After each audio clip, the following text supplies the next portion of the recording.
As they say, we're so back. We're back. First U.S. men's national team A-team game of 2024. And the lineup is out. We're going to talk about it. There's two sort of surprises. One bothers me. The other one, one also bothers Pete. The other one doesn't bother me as much because I get it. I hope it's not a long-term trend. But we're going to go through this lineup today, Pete. United States versus Jamaica, CONCACAF Nations League semifinals. A Jamaican side that we talked about in the previews. They're missing like almost their entire starting 11, like six or it's seven bad. key players. But Pete, before we start, how are you doing there? How are you doing? I'm doing okay, man. I'm just excited to have competitive. Last competitive USMNT game we had was November, so it's 5 months is a long time. That's the longest gap between competitive games in the year. So it's just nice to be back. Yeah, I missed these ones because the Camp Cupcake doesn't count. It was garbage. It always is. But these ones are actually good. In today's game, I look, just being honest with everyone, it's not really just about the end result. We can get a 2-0 win and be overly dominant, wasteful in front of the goal. That's something I can deal with if we miss a lot of opportunities. But it has to be a very dominant performance against a very weakened Jamaican side. They're missing Antonio, Pinnock, Bailey. These are Premier League players. Amari Bell, Premier League player. Damari Gray, former Premier League player.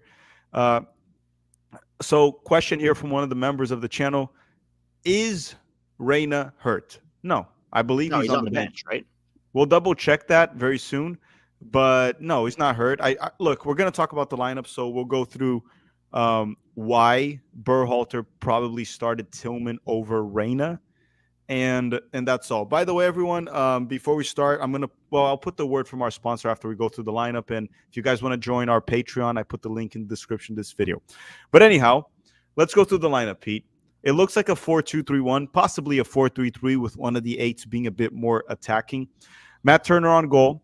Joe Scally on the right back because Serginho Dest is suspended because of that red card against Trinidad and Tobago. And then you got Jedi Robinson on the left. No surprises there. But then here's the first surprise, and it comes in the back line. Chris Richards will play alongside Miles Robinson. I'm going to see takes like Tim Ream is not playing much for Fulham and blah, blah, blah, blah, blah. Even though every time he comes in for Fulham, he looks fine. Like, sure. So you know who's not playing for Fulham? Miles Robinson. Yeah. It's like, what do you? Oh, Tim Ream should come back and start for St. Louis every week. Yeah, well, maybe that'll be a lot easier, right? We tend to like to reward players that don't challenge themselves as much, and they just play more minutes. Like even the people that were questioning for Balogun to get benched, well, maybe Balogun should have gone to the championship and started banging goals every week, and then it's like, oh, MLS. Yeah, he's our best. He's our best 40 goals in MLS. What's funny about Balogun, and we're gonna get to him in a second, is this horrible season that he's having. Right, they're horrible. Quotation mark on that. He has 9 goal contributions in the French league, which for an American striker in the past, that's a locked-in starter, right? And remember what Josie did? Yeah. So again, that's after coming a 20-plus goal season. So again, but that's the first one, Miles Robinson. I don't understand why Miles is starting. He hasn't even been good in MLS. Like the goal, he had a really shit year for Atlanta last year. And the goal that New England scored against Cincinnati on the weekend was mostly on Matt Miazga, but he literally walked instead of covering Matt Miazga with providing, cover behind him during the shot. Like, I don't understand the love for Miles. I think it's the typical American thing of he just runs fast and he's big and strong, And to be honest, Tack, against Romario Williams, right, and Corey Burke, those are USL and MLS level strikers. He might do fine, right? He might be okay against that, but why? Why are you starting somebody who, in my opinion, is less deserving? Yeah, I mean, the question here is this. You have Tim Ream, you have Richards, and you have Miles in the roster, and McKenzie, obviously. If you're starting Miles over Ream to face Jamaica, that is an indication to me that in the Copa America, you're looking into starting Miles and Richards. Now, like you said, Miles should be fine today. I think he'll perform just well against this Jamaican side. Yeah, it's not a hard team to defend. It's not like he's facing Bailey and Antonio, even against them, depending on the day, he could do fine. So you're planning on starting Will he be okay against Uruguay? Will he be okay against Brazil, Colombia? Yeah, that's I don't think so. And also, don't forget when you're trying to build out of the back, Miles is just awful on the ball. Like, Oh yeah, big issue. yeah. Ream gives you a lot more on the ball. Mm-hmm. Richards will probably be much busier in possession. So going on with it, then you got the midfield that you have Yunus Musa and McKennie as maybe the double pivots, or maybe Musa's a bit more as the 6, and then McKennie with Malik Tillman, and maybe Tillman is higher up the field. We don't quite know what. I mean, we sort of do. It'll probably be more of like Eunice. We'll see. Again, I don't want to speculate. Let's see the actual formation when it looks like on the field. But it's a 4-3-3, right? I mean, probably a 4-3-3. But Tillman might be pushed a bit higher up the field. We've seen Greg do that a few times. But then it's going to be Musa, McKennie, and Malik Tillman. And then the question is, Gio was benched for Malik Tillman. Am I for it? No. Do I get it? Yes. I mean, it's not like Miles starting. It makes sense to a certain extent. I still think Gio's the better player, but Tillman is playing week in and week out, playing well. Gio hasn't been playing at all, so maybe he's not as match sharp as Tillman. And I think Gio is a better player, but it's not like the gap is abysmal. It's not something crazy. So in my opinion, it's acceptable. I don't have an issue with it. And hopefully Tillman plays as well as he plays for PSV. What are your thoughts on it? Yeah, I mean, again, I would start Gio. If I was in charge, I think Gio gives us the best chance, particularly against a low block. Okay. That being said, Gio's not playing, and it's partially his fault. No, I would say it's majority his fault. He went to a club where they didn't really want him, was pushed there by his agent. He's not really getting opportunities there. So in some ways, it's like, well, you kind of brought this on yourself, Gio, because even if you had stayed with Dortmund, you probably would be playing at least 15, 20 minutes a game. Right now, you're not playing at all for Nottingham Forest, and he did just come off an injury. So I get it. There's arguments for it. So now Malik has his opportunity, right? People say, oh, he's balling out in the Eredivisie. And I would say, there's some inconsistency there still, but in the Eredivisie, he generally performed well. Okay, so now's your chance. You get to play the 10 in a meaningful game, right? Against a low block. You have to help us unlock that low block if you want Gio's spot. And then if Gio comes off the bench, he has to perform if he wants to try to get into that lineup for the final. So, I mean, this is good. Overall, it means we just have depth and quality, and that is good. Yeah, and everyone, we're going to go through also Brian McBride's comments this week, or I guess a little bit of like Berhalter propaganda. We're going to talk about that. There's a lot that we're going to address here in this pregame show before we start the game. So drop a like if you haven't already. Try to get us to 500 likes before the game even starts. And then the front three is as I wanted it and as expected. Tim Way on the right, Christian Pulisic on the left, and Balogun as the center forward. And I'll say it again, Balogun is our best center forward. I do understand that there's some cases where Pepe might fit the team better tactically, but I am with Greg Berhalter on this one. Start your best players, right? Yeah. He didn't do that for every position. You bring the other guys off the bench. Exactly. And honestly, Pepe for PSV, he's been really good off the bench. When he started for PSV, it seems like he falls off a little bit. There's a difference between coming off the bench and starting. I'm not saying Pepe can't start. He can, but that is the role he's playing for his club. So this one, I'm with Greg Berhalter. Yeah, no, I agree with it. I will say it is when you're never starting and you're only getting 10 minutes off the bench, it is hard to sort of get in the match sharpness for a full 90-minute game. Mm-hmm. So everyone, before we continue, because then me and Pete want to address Brian McBride, Jamaica. There's so much to talk about and not enough time because the game starts in 30 minutes. A quick word from the sponsor of this video, Underdog Fantasy. Their link is in the description. We'll be back in 1 minute. In the meantime, go take a piss if you have to, okay? And I guess drop the like in the video. Keep dropping likes. We'll be back in 1 minute. And thank you, Underdog Fantasy, for sponsoring Tactical Manager TV. Underdog Fantasy is a fun game to play prior to any soccer match, or basketball, or football as well, but we don't talk about those two in Tactical Manager TV. Sometimes basketball during live watch-alongs. I have been playing Underdog Fantasy for over a year now. You can download the app by using the link on the description of this video, and you can also use the promo code TMTV. And Underdog will be matching your first deposit for up to $100. And in the process, you'll be helping the channel avoid bankruptcy. The game I mainly play is called Pick'em. You just click on it, scroll to the soccer section, and pick a player for a specific match and select the stats that you believe will be lower or higher. It's very easy to play, but be smart about your picks because it's not easy to win. I'll be playing some Underdog Fantasy during some match live streams or match live watch-alongs, so stay tuned for that, as I will be forced to cheer for a player or root against him. Now, I am a professional hater, so I'll probably be rooting for the player's downfall. Once again, don't forget to use the promo code TMTV and use the link on the description of this video. Thank you, Underdog Fantasy, for sponsoring the channel. Okay, we're back. Let me go through the super chats and then we're going to address Brian McBride. The starting 11 is on screen right now, and a reminder to everyone, Jamaica is missing half of their starters for multiple reasons. There's a crisis in the federation, a few injuries, drama. Leon Bailey kind of implied that he's retiring from the national team at age, 26 or 27, their best player. Yeah. But going on, Ben De Rossia is saying, if Miles starts the final, send Greg to the effing moon.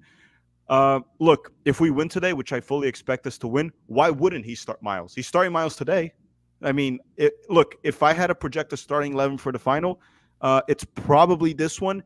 Maybe Gio gets a start if he comes off the bench and plays well today. But outside of that, oh, no, Des will be back. That's the only one. But outside of that, I think this is the lineup, unless Miles gets like a red card today or an injury. And hopefully he gets neither, because both are a problem for us. But M1234 says, I think Miles is starting because we're playing a high line versus Jamaica and Jamaica's pace. Possibly, but still, Green plays against faster defenders week in and week out. Faster attackers. The idea, this is a nonsense. Not from you. I've heard it being said. It's Corey Burke and Romario Williams are really not fast, man. Like, we're talking about really just big hulking forwards. They're really not that fast. So, well, and even if you play a high line, positioning experience is really important. Yeah, it's not just about how fast you are. Virgil van Dijk is not the fastest center back in the world. No, but he can play a high line and he'll be just fine. So it's not just about that. Sure, I mean, if I could put Miles Robinson's speed into Tim Ream, I'd love that. But I'm just saying that's not everything when you play on a high line. Yeah. Aaron Long's big stick says Gio bench, W Greg. Nice to see that's something Aaron Long would say. Definitely. S27 saying, is Miles the Aaron Long of this cycle? At least right now with Greg, it's starting to look towards that. But we'll wait and see. Thiago Martins, who do you think will be the first to be benched or the first player to come off the game? Thiago, it's really hard to project that before the game starts. It depends on how things are going. I think if we have the lead, I would honestly bet on Tyler Adams being the first off the bench. If we have the lead, yes. If we have the lead, Gio may never come on. Yeah, just like Nottingham Forest. Yeah. So I would say that, but it's very hard to project. If we need a goal, maybe Pepe would be the first one with Gio. Those would probably be the Gio should be the first one if you need a goal. Depending on how Balogun is playing, maybe Gio and Pepe. That depends. But like, it's very hard to know right now. You maybe ask us at halftime. It's like, hey, who should come in now? And then we can try to give a take on it. But right now, it's tough. And people are saying Johnny might not be on the bench. I'll check that in a second. I talked about this. So I haven't spoken to Johnny since you arrived in the U.S., but this is what I do know factually. He picked up a knock over the weekend against for Real Betis. Mm-hmm. He stayed in Madrid instead of going back to Sevilla. That's where Real Betis is located, as he was waiting for his flight. He didn't catch his flight, which was meant to be on Sunday. He didn't catch it till Tuesday because he was being reevaluated. And if they determined that there was no chance of him playing, he wasn't going to travel. And eventually they came to the conclusion that, no, he will be able to play. He should be fine. So he traveled. Now, I don't know if his fitness is an issue and then he didn't make the bench. I'll check that in a second here, but I haven't spoken to him. I don't know. Jeff, thank you for the super chat and the kisses. I will not be kisses back, but thank you very much, Jeff. Pete, want to go through Brian McBride's comments, or do you want to go through my U.S. men's national team system that I would love to see implemented? Which one do you want to go through? Let's do McBride first, because let's talk about propaganda. I love propaganda. Okay, so what happens is every U.S. men's national team camp, big media, mainstream media that all of us love so much at this point of our lives, right? If they could just disappear, it wouldn't really be an issue. They run a PR campaign for Berhalter every freaking camp. Every camp. There's like the Musa interview, which again, what do you expect Musa to say? I fully expect him to like, no, Berhalter's a great guy. Sure, but listen, he might like Berhalter. I've actually spoken to a few of the players, some that are in the national team now and some that are not. And I've heard some of them genuinely say that they like Berhalter as a person, at least, right? They didn't get into details, but like they like Berhalter. And I've heard a few that don't like Berhalter. And guess what? Usually the ones that don't like him are the ones that don't play. And the ones that do like him are the ones that play. The same way a lot of players defended Jurgen Klinsmann, which in my opinion is not a good coach. But Brian McBride was one of the guys helping run the propaganda through CBS, right? CBS obviously has the rights to the game. The game's going to be on Paramount Plus. So they can't really say anything besides positive things, essentially, about this. But moving on, Brian McBride, look at this. And I'm going to go through what Anthony, this is a great account on Twitter, by the way, Anthony Con, make sure to follow him. He said, Brian McBride credits Greg Berhalter with last summer's Nations League win. He says, and this is Brian McBride saying, make no mistake, even though BJ Callahan was in charge, Greg and BJ are very tight. I'm sure there were ideas of Berhalter being talked about. And listen, this is actually not really the PR part because I actually believe this. I believe Berhalter was talking a lot, even though BJ was in charge and the players had more freedom. But when you say this and you talk about the Nations League win, why don't we talk about the Gold Cup loss? Yeah, he doesn't talk about that at all, huh? Right? That's fine. We can credit Berhalter. Berhalter was given ideas. Berhalter was part of that. So was Berhalter also part of the team that failed to get out of the semifinals in the Gold Cup? But also, what bothers me the most about those comments is it's just not true. Anybody who watched BJ Callahan and Anthony Hudson's teams versus Greg teams saw the difference, particularly in the attack, where it was a lot more fluid. There was a lot more independent movement of players. There's an ability to be creative and to try things, whereas you really didn't see that under Greg Berhalter. And then when Berhalter came back, it regressed back to that, right? So I don't really agree with Brian McBride. He just sounds like he's shilling again. Okay, but we're going to get to my favorite part. We're going to get there. This is still not my favorite part. Then he says, Morning Footies, which is on CBS, Nigel Real Cooker, he said, then he brought up that Berhalter's overcoaching at times and compared him to Pep Guardiola. Look, the only thing that Berhalter and Guardiola have in common, there's actually two things. They're both bald. That's one thing. The second thing is they speak English. Outside of that, there's nothing else that they have in common.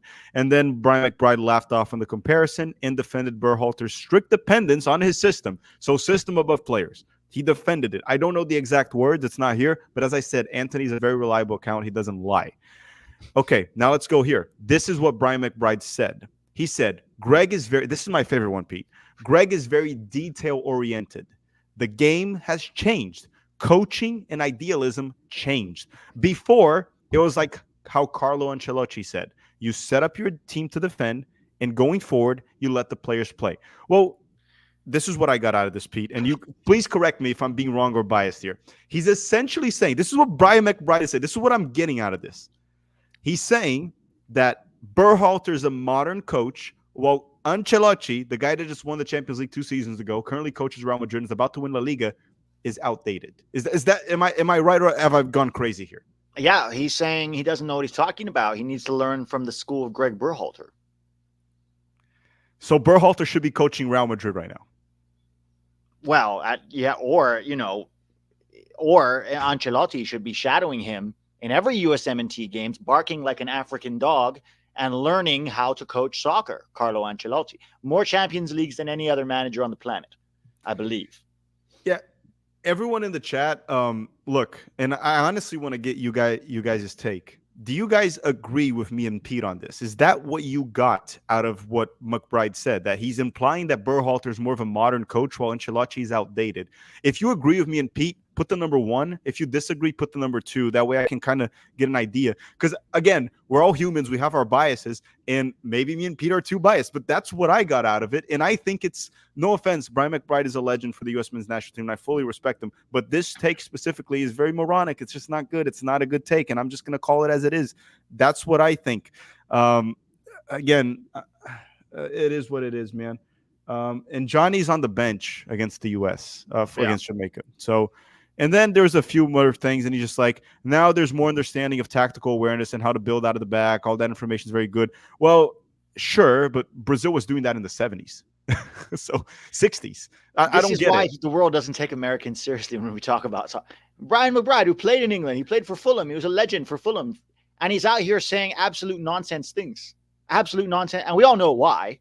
We all know this is just shilling for Greg. It's PR. Is building out of the back a new concept? No, people have been doing this for years. Oh god, like Brazil literally did that in the 60s and 70s. Again, it's whatever. Tiago Martinez say, Tack, are you surprised about the half empty stadium? I don't have the game on yet. I don't listen to pregame shows. I can't. One, because I'm here, and two, because I got better things to do. Even if I wasn't here, I would probably be at the gym before the game or anything. I don't like the pregame shows of CBS or whatever. So I don't do it. I don't know if it's half empty. It's still like there's still like 20 minutes, 30 minutes for the game to start. And it's also a double header. So a lot of the Mexico fans are probably going to arrive at halftime for the U.S. game and watch the U.S. in that one. So I don't know. It's going to be packed, especially because of Mexico. I don't think it's going to be packed for the game right now, dude. Like it's empty, and we're No, not 20 the minutes U.S. away. one. It's going to be packed probably towards the end when Mexico fans arrive. Yeah, but I'm saying for this game, we're 20 minutes before kickoff, and it's practically empty. I'm looking at it right now. Yeah. No surprise. Zach is saying, so glad there are guys like yourselves calling this stuff out. I started to think I was crazy over the years following the USMNT. No outlet for it. Well, that's what happens with propaganda very often. And I wish there were actually more guys speaking out and more people challenging, because if no one challenges PR propaganda, which we have every camp for Berhalter, eventually people start to actually question themselves, and they're like, wait, maybe I'm wrong, and maybe they're right. Yeah. Maybe he is great, and I'm just being an asshole towards Berhalter. And I'm not saying that we're always right, but I think a lot of us see the BS, and that's what it is.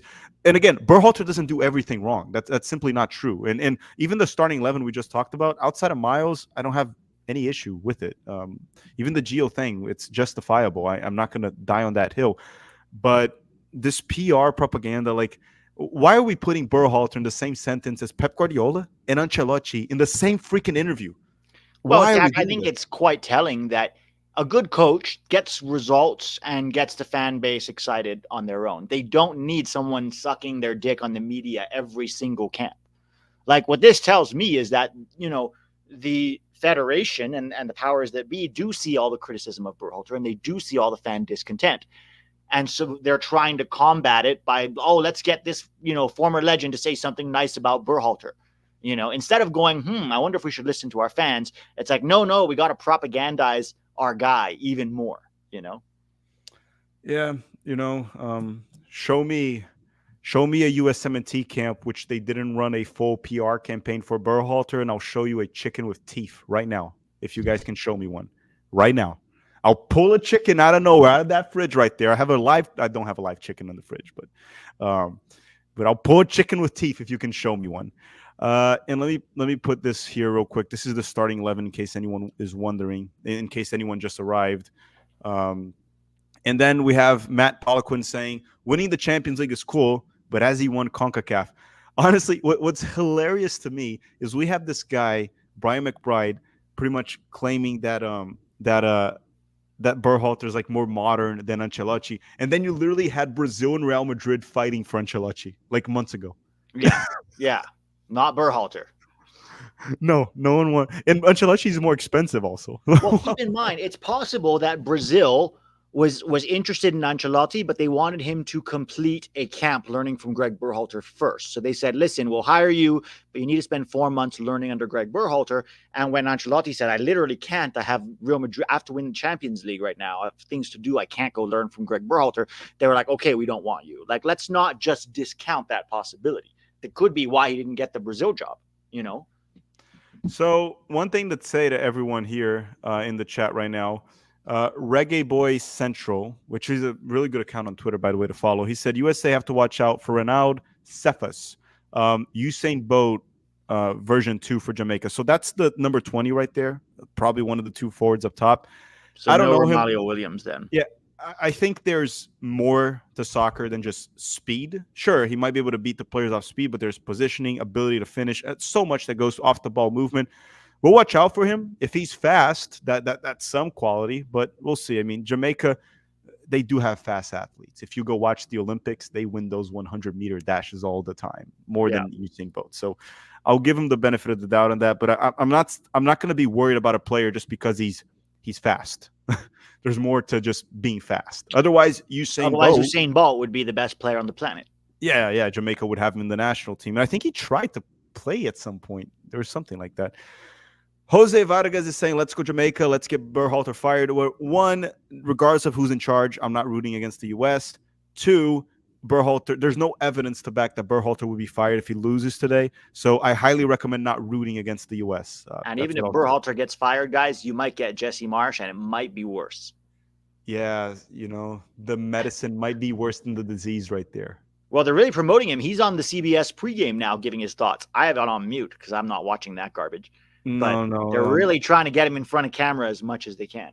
Yeah, man. I Jesse Marsh, he tricked me in the past with his charisma and getting results in mediocre leagues. Yeah. Once he actually got challenged, he crumbled every single time. And now that he's a pundit, I was nonsense every week. I was listening in the beginning, Pete, to him because I was like, hey, let me see what he has to say.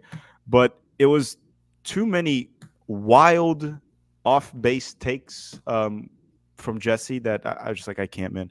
Tom is saying, I'm with y'all in spirit watching March Madness right now. Yeah, I heard a lot of people are watching March Madness right now too, but I only watch the later stages. I don't really care too much right now. I'll watch the later stages of March Madness. Jeff is saying the NCAA tournament is on TV. Serious competition. It is. March Madness is massive. Correct me if I'm wrong. I think March Madness gets a larger audience than NBA playoffs. So that puts it probably only behind the NFL playoffs. Probably the second most watched sporting event in the United States. I think. I think so. I used to watch it more when I was at University of Buffalo because I was watching my school, and they made it to the March Madness tournament every year or two of the 4 years that I was there. So I would watch it more. And then Carlos is saying, do y'all think we could play a 3-2-4-1 with 2 10s? So Carlos, let's talk about that because that's I'm assuming you're saying that a little bit because of what I proposed in my preview video. It wasn't really a 3-2-4-1. It was more of a 2-3-4-1. So why don't I share that? And then we can even pick Pete's opinion on this here. So Pete, this was like the ideal starting 11 that I had for the United States. Not for this game specifically, right? Because Des can't play. But what I had just in general, right? It was this starting 11. And this would just be the base starting 11. And then what I did was, in possession, I wanted to look something like this. I don't want the players to be fixed in the position. They can roam. But I wanted to have Cardoso back as a deep line playmaker. Dest and A-Rob just next to him, kind of like in the midfield there, helping on the build-out. Riemann Richards stay back. Push McKennie and Gio as double 10s because we've seen Weston. He can pick a pass, and he can also crash the box and get goals. Pulisic and Weah for width and Balogun making those runs. That's the setup I would like to see. We're not going to see that with Berhalter. He has his 8s like pushing wide and the fullbacks pushing high up the field. But what are your thoughts on this one? And feel free to shit on it if you want to. Well, it's like a 4-1-4-1, I guess, which I mean is fine. I like it, but I think I would love to see us try a back 3 at some point because Dest and A-Rob would then have more freedom to push up the field. You could play with 2 10s. The problem with that one is then it would have to be Pulisic and Gio behind Balogun because if you have wing backs, then there's no more room for Pulisic. So essentially, you would bench Weah and you would have 2 10s behind Gio, which I think could be that top 3 of Gio, Pulisic, Balogun could be a very lethal, sort of like Italy's terrible trio in the 0-2 days when they had Del Piero, Inzaghi, and Vieri up top. Mm-hmm. So I would love to see that tried, sort of a back 3. Let's say it's Trusty, Richards, and Ream, and then you have wing backs like what he was saying, like a 3-2-4-1 or something. And then you have 2 box-to-box midfielders or even 6s if you want, like an Adams and a Johnny, right? But then, again, no McKennie. So it'd have to be Adams and McKennie, Gio and Pulisic behind Balogun with, like, wingbacks. Yeah, and that's what I had in possession. And then the defensive shape, I actually kind of liked our defensive shape against England in the World Cup. Yeah. I thought it worked well. A mid-block, forcing, very compact, very narrow, that forces the opposition to go out wide. And then you have, it's almost like a 4-4-2 or maybe a 4-4-1-1. And the reason I have Gio there mainly is because Balogun will be making the runs. Someone has to find him. So you want to leave someone there as a 10 to get the ball. And even Way and Pulisic will probably be exploding forward Yeah. when we're in transition. Then Gio's the one that can pick that pass. McKennie can do it too. So can Johnny. So I think Yeah. that 4-4-2, very compact, very narrow, forcing the opposition out wide to hit the opponent in transition quickly could work on the defensive shape. I liked it. That's what a little bit of what Berhalter did as a mid block against England, and I personally liked it, and I think it would work with this team. Um, so that's what I wanted to put out for everyone. That's what I wanted to see. I don't think that's what we're going to see at all with this team. I don't know why we would see any of this, but No, everyone, if Mike has you been judge, using this 4-3-3 for 5 years. He's never going to change. no, and he's been getting his mediocre results with it, so he's kind of happy, right? Yeah. So, but everyone, let's do this. Let's do this. If you guys kindly could smash the like button for this video, I truly appreciate everyone that's here. We're going to be doing the live watch along, then we'll do the post game at 11 Yanks right after. Hopefully, once again to celebrate a victory, which I think we will. So why don't we do this in the chat right now? You guys hit the like button, and we're gonna give you all our predictions, and you guys can post your predictions there in the chat too. I'd gladly like to see it. I think most of you should be confident with the lineup that the United States has against Jamaica. I'm going to say United States 2-0. I think originally I had a 3-1 win because they were going to have Antonio and a few other guys that could cause issues. But with the lineup that Jamaica has, and I'll put it here on screen for you also, Pete, once again, we should be holding a clean sheet against this lineup, and we should be dropping 2 to 3 goals and creating a lot of chances. Minimum. What's your prediction? I have us winning what? I was winning 1-0. I just think that if we play, I'm worried we're going to play the same way we did against Trinidad and Tobago, where it's a low, it's a low block and we struggle to break it down. I hope not. We do have Pulisic this time around, and that wasn't the same Pulisic. We didn't have him against TNT, but it's Greg and the way I think Jamaica are going to play. I think it's going to be interesting, but 1-0 would not surprise me with a late goal. This is an interesting take here from from Kevin, and I'll respond to it. He's saying, why do people assume that Robinson starting today means he'll also start in the final? Reem is an old man. Why expect him to play 2 full games in 4 days? And honestly, good observation, good take right there. But here's the thing. Why couldn't he start 2 games in 4 days? What I think could happen in the final, because we saw that in 2021, and Berhalter has teased this, and also Chris Richards has mentioned it, of us possibly going on a back 3 again if we play Mexico. I could see that happening. Then it could be Reem, Robinson, and Richards. I could see that happening in the final. Sure, maybe he's resting Tim Ream. I do still think Tim Ream can play 2 games in 4 days. He's a center back also, right, guys? Don't run as much. So I think he could play, but... yeah, I mean, I don't know if it's that. We'll see. We'll see what happens in the final, if we get there. And Thiago Martinez is saying, when Brazil play the United States, the stadium will be crowded. Possibly, because it's also in Orlando. So it'll probably be completely full here. Cubo Maker saying, why the F is Miles starting? I don't have... I plead the fifth. I don't know. I don't know. I mean, Berhalter, what are you going to say? And we talked about this. Miles Robinson against this... Look at the lineup Jamaica put out. Against this lineup that is essentially Bobby Reed, Andre Blake, and no offense to all these players, a bunch of scrubs.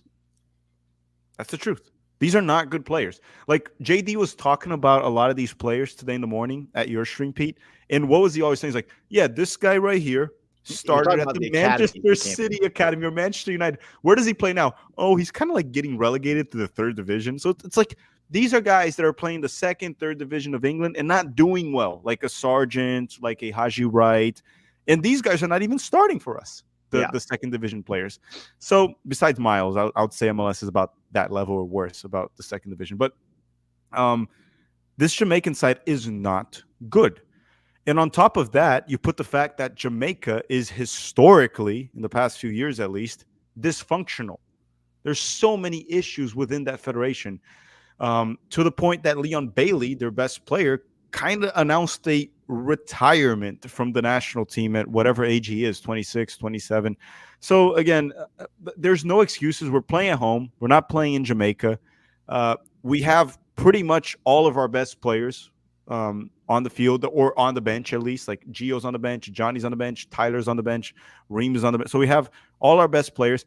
And Jamaica doesn't have their best players, and it's in the United States. There's no excuses for a win that is not to the bare minimum comfortable. That's all I have to say. Like, look at the Jamaica lineup. I don't know, man. I don't know what to say. I don't know what to say. Besides Bobby Reed and Andre Blake, these are all players that would literally not even make the United States roster. Bobby Reed and Blake would make the roster, right? Blake would be in our roster, possibly even fighting for a backup position at the goalkeeper right now, or even challenging Turner, maybe. Who knows? Bobby Reed could even fight for a starting job in the United States. Outside of that, these are all players that wouldn't even be in the national team conversation for the United States. Yeah. And we're playing at home. So I don't know if there's anything else you want to add about that, Pete, because we gave your prediction was a little bit pessimistic, I would say. Rightfully so, though. I mean, yeah, it's just based on Greg's recent results and style of play. But I hope I'm wrong. I hope we have a really good game and we smash them. And there's a lot of chaos in this Jamaica team, right? There is a lot. I don't know what's their focus going to be like with like Leon Bailey shitting on the federation, all these guys out, morale is low. Maybe their Icelandic coach can get some next level out of them, and we'll see. But I mean, there's no excuse for Greg Berhalter, the egghead. Any concerns? I think that's a good question. Any concerns? Pete, did you freeze? Yeah. Yeah, I was saying, do you have any concerns, or do you want me to give you my concerns? Well, my concerns is breaking down the low block. That's number one, right? If you're trying to break down a low block, it depends how good that Jamaican low block is. I really haven't seen Jamaica put together a really strong low block recently, certainly away. So if it's a very compact, well-organized low block, are we just going to send crosses in? What Balogun? Is Balogun going to be sharp in the final third? Because remember, Balogun typically hasn't been good playing against a low block. I still think we should have started him, but that is a potential concern. Malik needs to have a very big game. If we get caught in transition, are Miles and Richards ready to snuff that out? So those are my main concerns. But my main concern has to do with a big weakness of Greg's is breaking down the low block. That's my biggest concern. I love our jackets, by the way, right there. The warm-up jackets that we have, the players. I might actually buy those. They look when amazing. Nike does a better job with the jackets than the actual jersey. Oh, yeah. But do you see the jackets? They look amazing. Yeah. I don't know what you guys think in the chat. But Carlo is saying, my team's the type to choke versus Panama today. Look, for CONCACAF's sake, I doubt Mexico loses today. I think it's going to be tough because Panama is not a joke team. But Mexico has more quality. Panama has a better coach and more like, I guess the best way to put it is the whole is better than the sum of its parts for Panama, unlike the United States and Mexico in recent years. But I think Mexico will go through. Would you start Mark McKenzie over Miles Robinson? I would start probably, but I would probably start Austin Trusty. That's not there, yeah. I know. I'm just saying, like, people act like people are saying on Twitter, oh, well, we have to like move past Tim Ream. Whether or not you think that's true, let's say you're right. Let's say we do have to move past Tim Ream. I think that's premature. I think we wait till after Copa America, but let's say you're right. There's John Brooks. There's Austin Trusty. Both of these guys, for me, are way more deserving of a spot on the roster than Miles. Yeah, now they're playing the national anthem with these beautiful jackets from the United States. And who else here in the chat? We should have hired Bielsa. They'll win the Copa. They'll win Uruguay. I've talked about Uruguay, good team. I don't think they're going to win the Copa America. I really don't. Tiago, we'll talk more about Copa America as it approaches, but I don't think Uruguay will win it. I hate when coaches don't care about get good goalkeepers. I mean, most coaches do. Yeah, they don't play their best keeper mostly. Yeah, I think Greg is playing our best goalkeeper right now too. I think we should hire Allegri. No. As Allegri might know he is an improvement from Greg Berhalter. No, I don't want Allegri. Dude, this stadium is empty, man. Yeah, it's gonna be all the Mexican fans later. They probably bought everything. I know, but why didn't the U.S. fans step up and buy? This is what happens when you have our federation, man. I think there's probably, is it even like 10% full? Not even. Oh, Greg's looking around at it like, oh, nobody wants to watch me do my cool bounce passes. So if this game is like 0-0 at the second half, we might be having like 70,000 Mexicans cheering against us. Yeah. Yeah. It's going to be like playing away. Second half will be playing away. First half, neutral. No one there in the stadium, like a friendly. What sucks for the players though is like, how do you get hyped with this? Like You can't don't get hyped with this. You focus on performance and whatever, but like, come on. Any casual tuning into this, oh, I hear we have a good team now. They turn this on. They're like, ugh. Nobody's even in the stadium. It's like that. It's like that. I mean, brother. You ever saw that meme? It's like, I don't know, man. To answer some people's questions here, I saw someone asking, "Oh, the tickets were too expensive." I don't know the prices. Maybe they were, but the thing is, it's sold out. The problem is, it's a double header. So what does that mean? It means Mexico plays right after the same stadium, and I think they were selling the tickets. Had no problem buying those tickets. Exactly. It's probably for both games. And what they did is they put Mexico as the second game. So the Mexican fans are probably just going to arrive in the second half of this game to watch the end of it and then wait for Mexico. So that is the reason. I don't think the issue here was ticket prices. It's sold out. You'll see. Mexico plays Panama later. It's going to be sold out. It's going to be 70,000 or 80,000, whatever you can fit in this amazing stadium, by the way. AT&T Stadium is a freaking... That's why when U.S. Soccer tells me their job is to grow the game in America, I don't believe them. I don't believe they do anything to grow the game, honestly. And then they're also asking in the chat, are we going to stay for the Mexico game? No, after this stream, we're going to go to 11 Yanks to do the post game for United States versus Jamaica. And then after that, we're going to rest, watch the game for Mexico. We're going to probably be preparing videos for that. So no, we're not going to be doing a live watch along for Mexico and Panama, unfortunately. And the United States about to start here. The game kickoff's about to start actually right now. On time, Pete. Actually on time. How come I'm still on an ad? Are you watching on Paramount Plus? Yeah, I got a Paramount Plus. That's weird. I'm still on ads. Why am I somehow always behind? By the way, anyone that wants to watch the game right now, you can also, I put a free FuboTV trial link on in the description of this video, so you can click on that, get a 7-day trial, watch the game if you want on to. Univision, right? Univision or CBS. I don't know. That's just like FuboTV has it. I think it's Univision on it. So you guys can just try it. And the game's about to start. Let me put here the score. And once again, thank you everyone that tuned in. Drop a like in the video if you want to. It's free. And then if you want to join also our Patreon, the Tactical Manager Patreon, the link is in the description of the video and pinned in the chat. We're going to be doing pickup games, jersey giveaways, and much more. If you want to join, it's a way to support the channel too if you want to. But don't feel obligated. There's no content behind the paywall for this Patreon specifically. Game's about to start. So on time for CONCACAF. They just filmed the BJ man there. Do you like these jerseys, these blue and red? I don't like this one too much. I'm still on ads, so I can't even see them right now. Oh, you can't? Yeah. They're putting the jersey with red shorts. So it looks all right, but I don't like it too much. And the game just started for me. It just started. United States and Jamaica. Let me refresh here. So I still have 2 more ads. This is Fubo is not even connected here. Let me see. Where are you watching? Univision? On Paramount Plus. Let me see if it's better on Fubo. Tiago Martins saying, very sad for the USMNT is playing the stadiums. Yeah, I mean, but it's pretty normal. Pretty normal for them to play in an empty stadium when the situation like this. Fuck, Jamaica scored. No. 30 seconds. Oh, boy. Wait, what happened? How the fuck am I not? Was that a throw-in?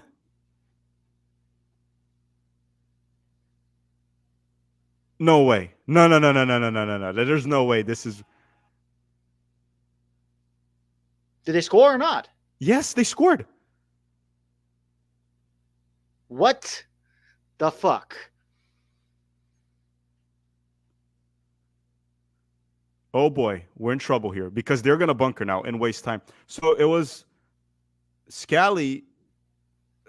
It was a header. What was Scally doing?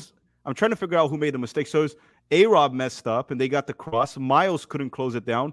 And then it was A-Rob, Miles, and Scally. We just lacked it. I don't even know if it was Scally because he probably wasn't expecting A-Rob and Miles to mess up. I need to watch this. Oh, I was on the wrong channel. That's why. Let me watch this myself here. It was a mix of all three. I don't know how much it was on Scally. but it looked a little bit of like A-Rob, Miles, and Scally. Oh my God. Okay, so I'm watching the throw in now. Fire Greg right now. So A-Rob loses the ball. Cross comes in. I mean, Joe Scally could have gotten tighter to his man. Uh-huh. But dude, this is a system breakdown. Like everybody, like you're not sharp in the opening minute. The opening minute, Jamaica punches us in the mouth. Why does Greg do this to us, dude? Well, there goes my prediction. We're not winning 1-0. Well, mine either. No clean sheet. My God, dude, if we lose this.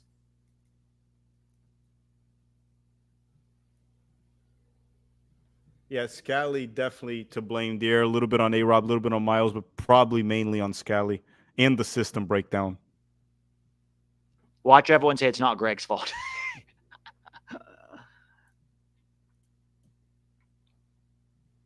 This is the problem because literally when we were doing the stream with JD earlier, we talked about the main concern was Jamaica getting a lucky goal, like getting a goal early, right? Because the thing is, they want a bunker. They're playing more of a mid-block, dude. They're not that deep. It's more of a mid-block. And they're going to try to hit us in. This is literally the game Jamaica begged for because now they can even concede a goal and still take this to penalty shootouts, which is, for them, it's a win. So they're just going to bunker for their lives now. Which we struggle to break low blocks. Oh, boy. Hey, look, listen. Now's the time to see if things are not going well in the first half. Let's say it ends 1-0. If Berhalter can adjust. Now it's the time. Come on, but boy, oh boy, this is a nightmare start. Balogun cuts, shoots, blocked. Okay, so I'm with you now. I saw that that happened just as I watched it. Send Berhalter to South Korea. No, send him to China. Not South Korea. Send Berhalter to China. Greg Berhalter's playing 4D chess. No, he's not, dude. He barely knows how to play checkers. Come on, corner. Pulisic's taking it. Christian Pulisic on corner for the United States. We're synchronized, Pete. That's good. Yeah. Ball delivered, cleared by Jamaica. Yeah, it's gonna be. We're gonna have a lot of possession now. We just gotta really get in behind and create.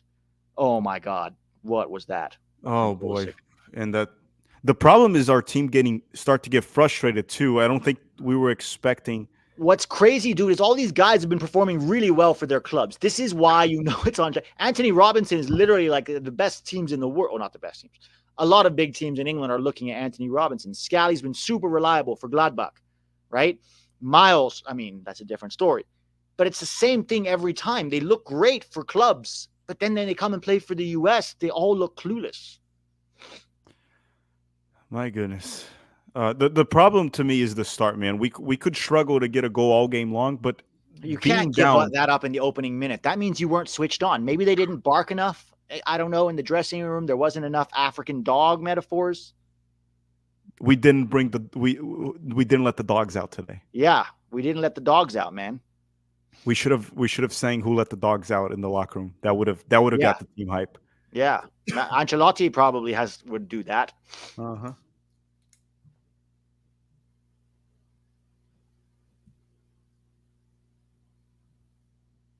My God. Yep, nightmare start for the U.S. men's national team. Nightmare start, and also the fucking pen that I brought here just completely stopped working for my notes. Wonderful. I'm just gonna have to take notes on my phone. What happened? The pen that I brought that I take notes during the game, it just stopped working. And I don't think I have another one at home. Christian Pulisic with the ball. It goes back. Miles kind of clears it. Oh my God. No, he sort of loses it. Was that Miles or Richard? That was Miles. Musa out wide to Weah, and Weah dispossessed. Oh boy, Jamaica's starting to like this game, man, and I'm not. If we concede a second one, we're in big trouble. Big trouble. Jurgen Flop is saying Mexico's still that. What does Mexico have to do with this, man? Win your game later. Okay, worry about your game later. Like, what do you have to? What does Jamaica being the U.S. have to do with Mexico being anyone's daddy? What is this? There's some like cheating going on, love affair. What is this? An orgy? And then you just became a father? Like, I don't get it, man. Like, there's nothing to do with Mexico here. Nothing. DJ saying send Greg to North Korea. No, I wouldn't wish that on Greg. I'll just send him to China. TB saying Jamaica definitely has advantage in the goalkeeping position. Possibly. I mean, Andre Blake has been kind of. Andre Blake has been really shaky recently, though. Yeah, I don't know, man. Miles tries to go Robinson long. with his ball straight to the keeper. Ridiculous. That's all he can do because he can't really build through pressure, so he just has to lump it. Oh, man. Well, I don't know, boys. We have to show up. There's no fucking choice now. Come on. Oh, boy. Tillman again can't hold the ball. Joe Scally. Tiago Martinez, I'm 99% sure that we're taking a nap. Yeah, the back line was taking a nap at the start of the game. Yeah, they didn't show up in the opening minute. The opening minute, they didn't show up at full intensity, 100% intensity. I'm trying to also understand the system here. It's the same 4-3-3, I think. Malik's drifting a little higher, but he has to drop very deep to get on the ball. And McKennie's also going wide. I don't know why he has his eights going wide. That's very Greg, no?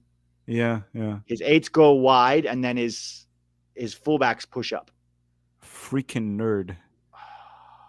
No offense to nerds, but I just called Berhalter a nerd on accident. Okay, here comes Malik Tillman and passing it back all the way to Chris Richards to Pulisic.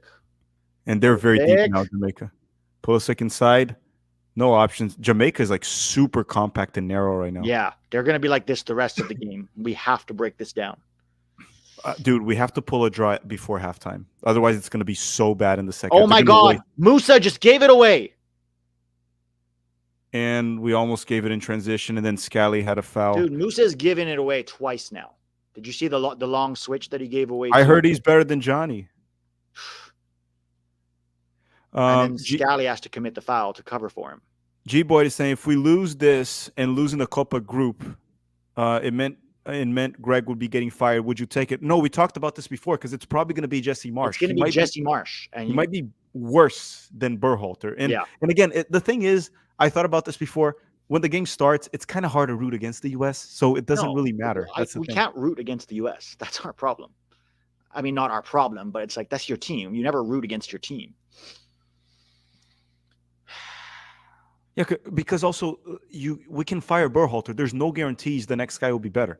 No. What should have happened is when Berhalter was gone, we should have replaced him with someone else. That's what should have been done. Just to make it clear, I still want him gone. It's just I don't want Jesse Marsh. McKennie back here. Here we go. Good job. Go, A-Rob. Make the run, Balogun. A-Rob switches it to Weah. Okay, we still have the ball. Weah. Terrible from Weah. Terrible cross. Oh, my goodness. Bro. You should have passed it to Tillman. Yeah, why did he...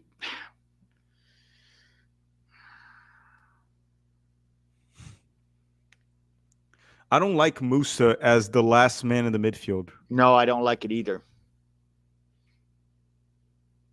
A little bit sloppy on the ball. We haven't created a single chance 10 minutes in.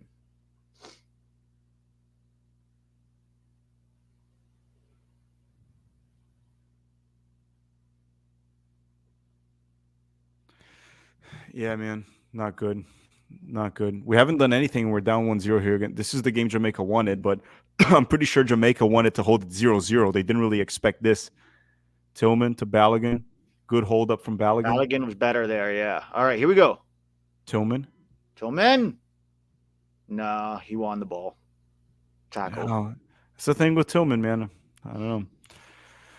TB saying statistically, Jamaica as a nation has better athletes for what it's worth. They may be missing quality, but not pace. Watch out on the counter. Yeah, we talked about this prior to the stream. The thing is, in soccer, speed ain't everything. It's about how you use your off-the-ball movement, how you can finish, how you can dribble. But of course, yeah, Jamaica, we see it on track and field.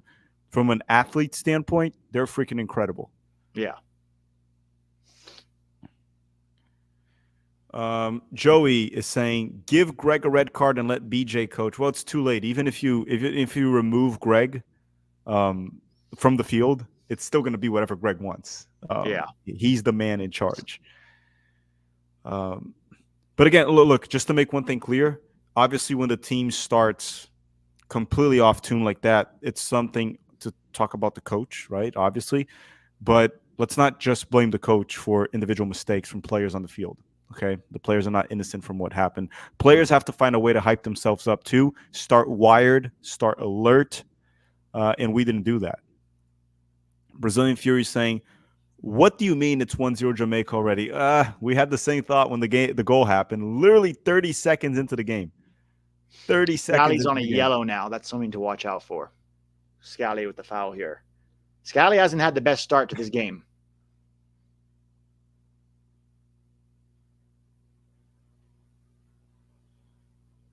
Oh my God! Jamaica has a dangerous free kick here. Are you seeing this, Bobby Reed? Well, if they get a 2-0 lead, just fire Berhalter at halftime. Oh my God! Honestly, if they get a 2-0 lead, I would bring on Gio almost immediately. Dude, do you think there's more people in my chat right now than in the stadium? There might be. There might be. Good job, chat. We have more people here there in the stadium. Thank you very much, everyone. Thank you very much. Free kick for Jamaica. Bobby Reed delivered, cleared by Musa, I think. Yunus Musa. Jamaica throw. How have we not created anything 15 minutes in? Oh, goodness, man. Yeah, I don't know. I don't know what to say. Maybe Greg Berhalter's underwear is too tight and he can't think, like his tiny shorts. Maybe his underwear is too tight. Have you ever tried thinking with very tight underwear? It's not easy. Oh, Jamaica. my God. They're also winning all the freaking aerial duels. All the aerial duels are being won, yeah. Oh, we need aerial specialist Jordan Morris. Remember him? Oh, yeah. Well, what happened to Miles? Isn't that what he's good at? Dude, I'm going to probably need like the Men in Black's the neuralizer that they use after watching this first half. This is so stressful already, man. Yeah, just get Will Smith here with the neuralizer. Like, okay, now I forgot everything that happened. Can we restart the game? Because the problem is this. We're hitting minute 15 of the match. Jamaica got a goal. Sure, it was a moment of lapse from our defense. They haven't really created anything after that. But I didn't expect Jamaica to create anything.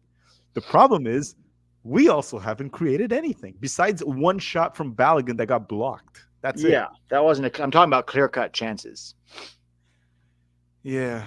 And everyone, if you just arrived and you could please hit the like button. Thank you very much. I appreciate it. I don't know how many we have right now, but we should be able to hit 1,000, I would hope. Something like that. But anyhow, back to the game here. Throw in for the United States. We're hitting minute 15. 1-0 Jamaica. They scored 30 seconds into the game.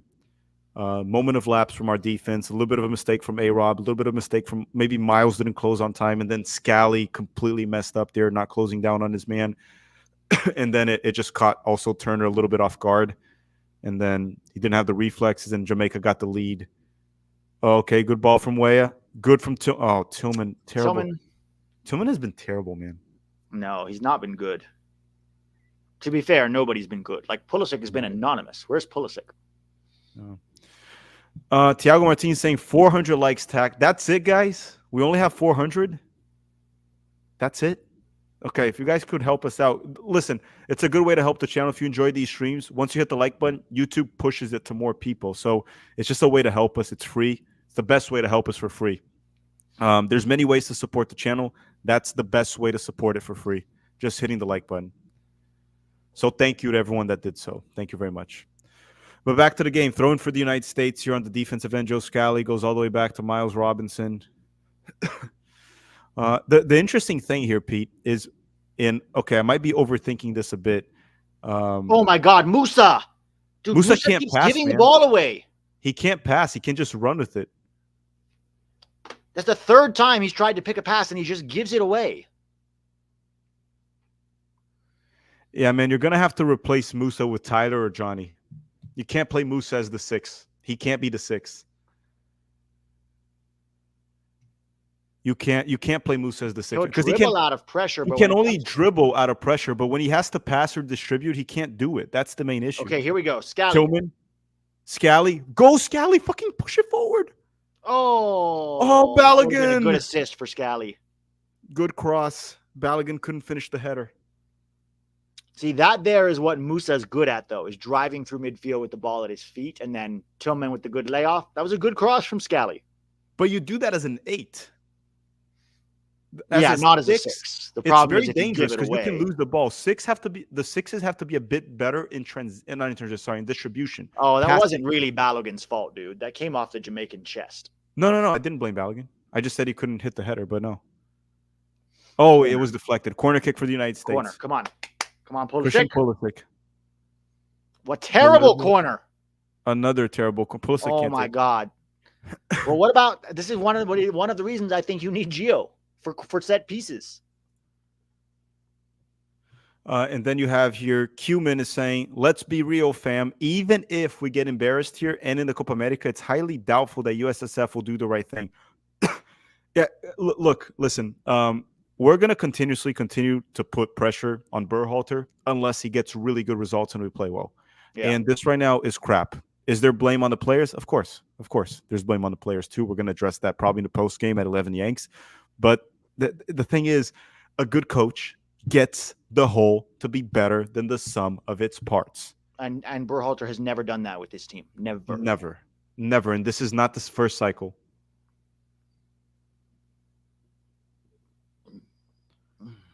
He pretty much relies on moments of brilliance from any player, just like save me. That's Berhalter's legacy. Yeah. Here. And then 1-off-1 saying, we going to stop blaming Greg for no intensity? I mean, listen, the no intensity is not all on Greg. We've been through that. Players have to figure it out. But very often, the team gets the personality of the coach. Look at freaking Atletico Madrid and how they play. It screams Simeone, right? Pep Guardiola, Man City. The fact that this team looks boring and just out of energy, that is literally the personification of Greg Berhalter. Yeah. Is it all on him? No. You should have leaders in this group that can hype them up. But is Greg blameless on this? Of course not. Why do you think Leeds always played soccer on crack? It's because that's how Jesse Marsch is. Now, do I agree with the way Jesse Marsch wants to play? No. But at least Leeds had passion because they absorbed that from Marsch. That's one thing Marsch has over Greg, even though I do think that he might be a worse option. Brandon is saying, this game is giving me COVID vibes. Stadium is a library. Yeah, it looks like even like there's like restrictions of how many people can be in the stadium. Dude, why do we look so clueless in the attack every time? Every time. It's like there's no idea of how we want to attack. Thiago Martin saying too soon to be asking for some subs. I mean, for real. Yeah, I mean, you're not going to do it in 20 minutes into the game. You're going to at least give the players an opportunity. They get the rest of the half unless they concede another goal. Man, oh, my God. No. Richards. Bad giveaway. We could use Ream. Ah, I know. Ream is our best on the ball. Oh, my God. Oh, my God. Miles. What the garbage? Fuck? Oh, my God. Oh, Turner saved it. Thank Miles, God. How do you get torched by that guy? Is that guy even a professional player? Miles got torched by that clown. In tight spaces. How did he got completely. Oh, my God. Brendan is saying they should have put this game in the Toyota Stadium. I don't know what the Toyota Stadium is. That's where Dallas plays. Yeah, they should have separated, honestly. Yeah, they should have. How did Miles get beat so easily like that? Well, because this is not MLS. Who was that? Which player? What was that? Cephas? That's the fast guy. Yeah, the Cephas guy. Where does he play? Jamaica, Cephas. I think he plays in Jamaica, dude. Let me see. Ronald Cephas. He plays in the He plays in the Super League club. Is that Turkey? I think he plays. Oh no, he plays in. Where is this? I don't even know. Oh, here we go. Balogun. Pulisic. Oh, Pulisic. That's a fuck off, man. Man, he was 1v1 with the keeper.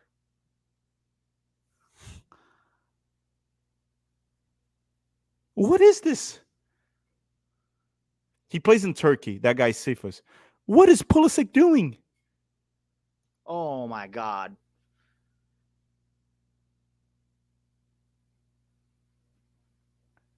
Okay, that we can't blame Berhalter. That was a quick transition right there. Tillman headed over. And Tillman with the header over the crossbar. Why though 808? I need an apology from USMNT for the emotional distress. He Story should have like just hit that first time, Pulisic. They're showing the replay. He should have hit it first time. He tried to take an extra touch and open his body up and curl it in. or maybe gone to his left foot, which the Yeah, or just defender let would. it come across him and hit it with his left foot. But instead, he tried to keep it inside and open his body up. They're winning everything in the air, dude. Everything in the air.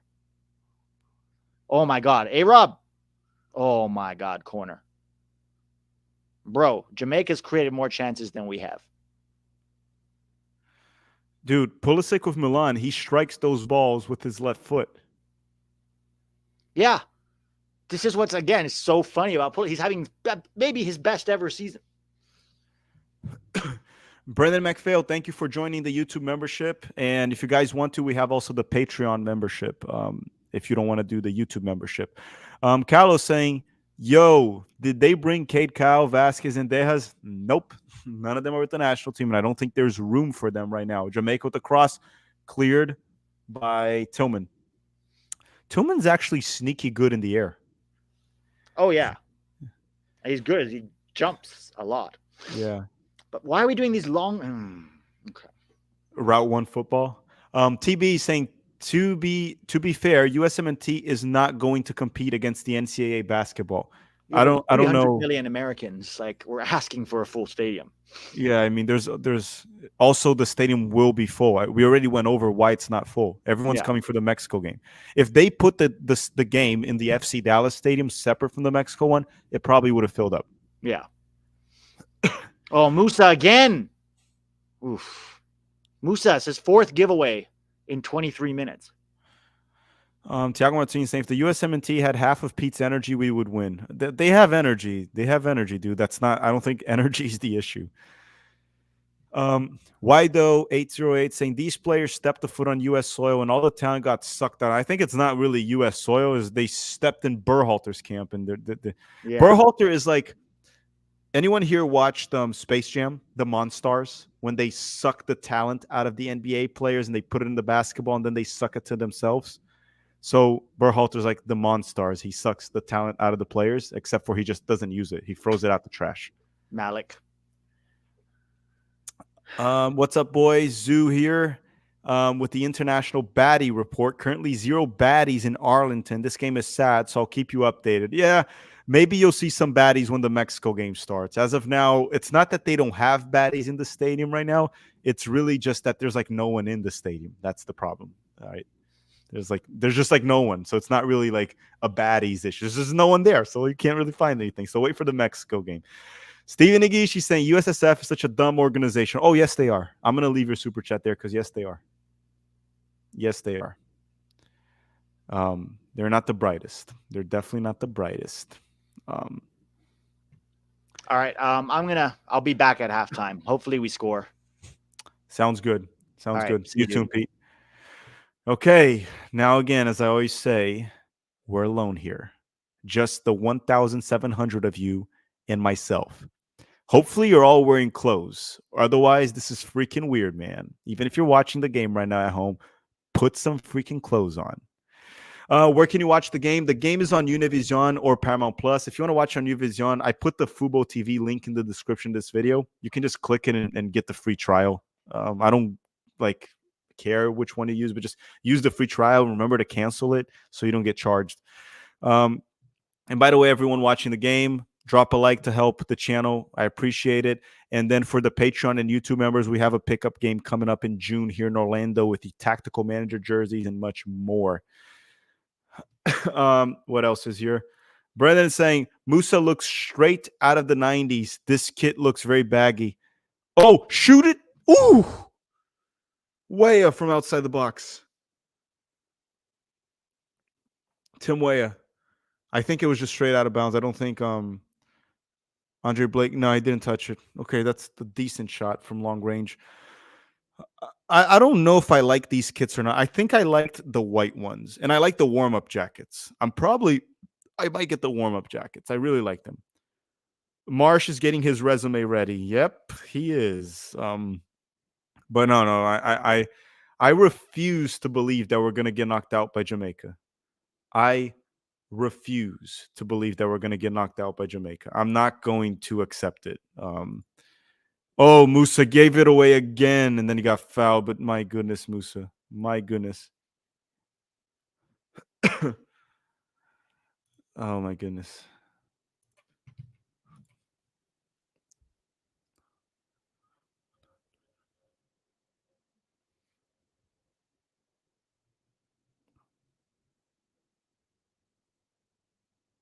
USA with the ball. All the way back to Chris Richards. Let me get my water here. Yeah, this is water. Just flavored sparkling water. I don't know if these are good for me, but I need it right now. I might need something heavy though. I should have brought whiskey or something. Jonathan Villafane is saying, as a USMNT fan, I'm ready to admit that Suriname owns us. Why Suriname? Suriname. So random. Suriname. Jeff is saying, I'm not naked. Thank you, Jeff. Thank you. Hopefully all of you are well dressed while you watch Tactical Manager TV. Hopefully.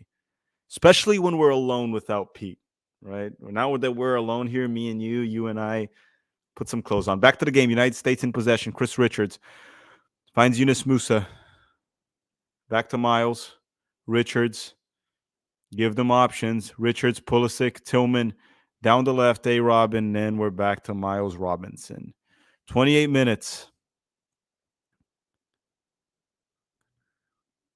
Chris Richards finds Balogun, controls it. Back to Musa. Out wide to Weah. This could be a good opportunity. Why is Scally so high up the field? Weah to Scally. That's clearly offsides. Not anymore. McKennie.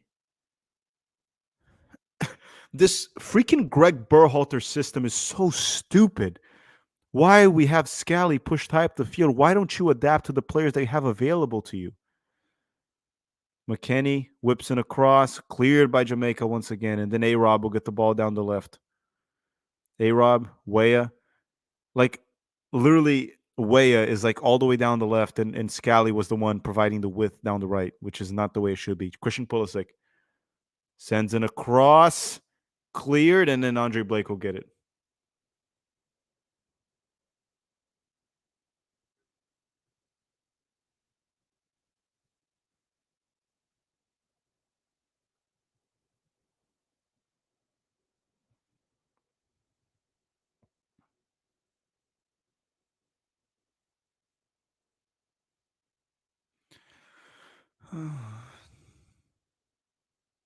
Weah inside, finds Balogun. Balogun tries to find some options. He's in the box in possession. Has to go back all the way to McKennie.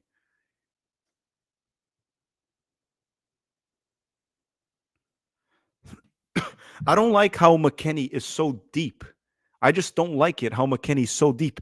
For Juventus, we've seen McKennie roam and create, and he's one of the assist leaders in Europe right now in the top 5 leagues. Weah recovers. Good recovery from Weah. I just don't get why Berhalter has this stupid, idiotic system that just keeps on with it.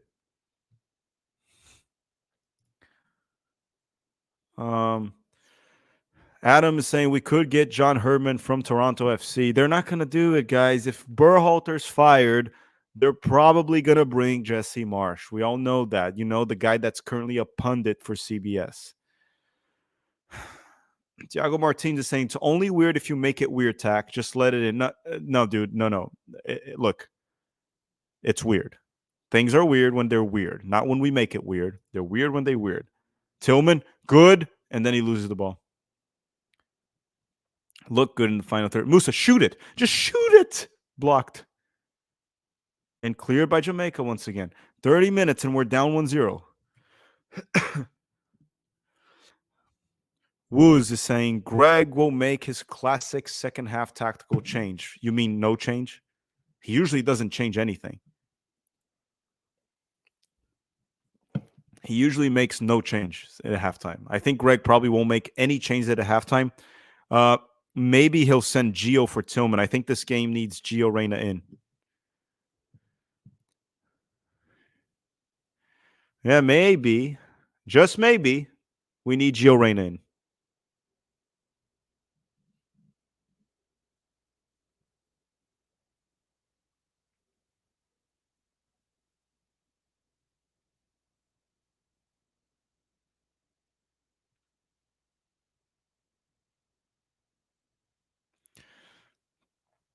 Gio should probably be the first sub off the bench, honestly.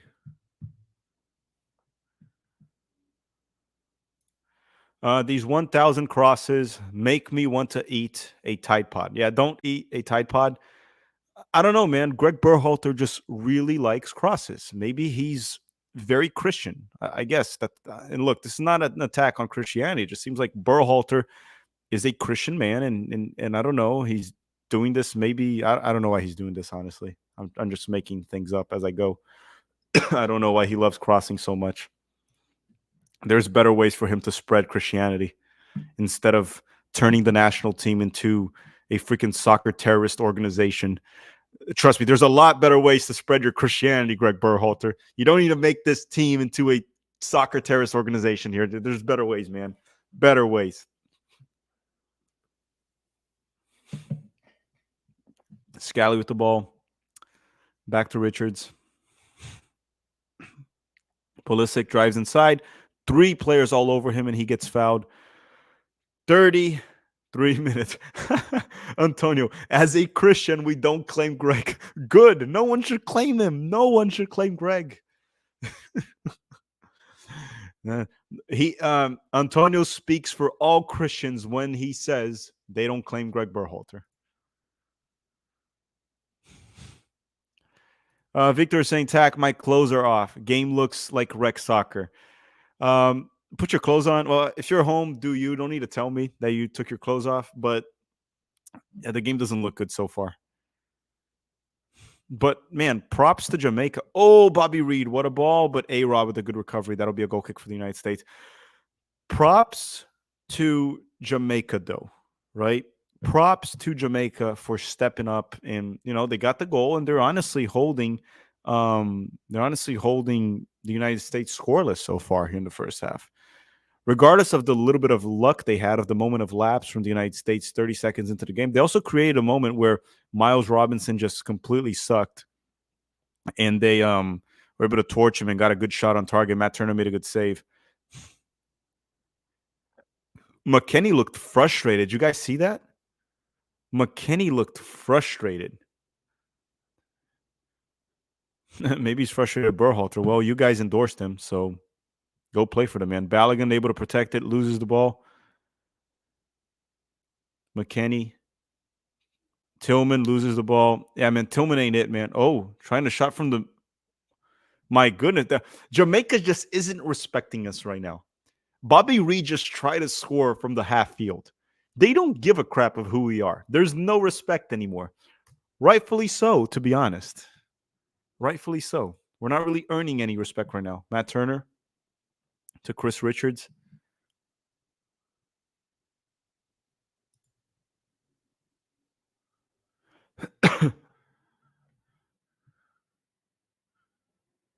Oh my good. Scally poop show today. Musa bad touch, able to keep the ball. I really don't like Musa as a 6, man.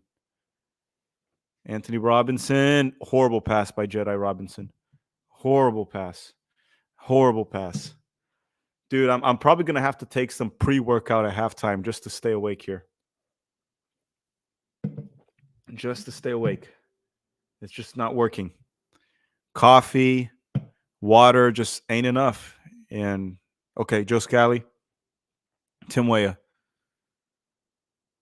Come on, do something. Scally, yeah, just stand in front of Weah, Scally. That's gonna help. Weston McKennie, very deep.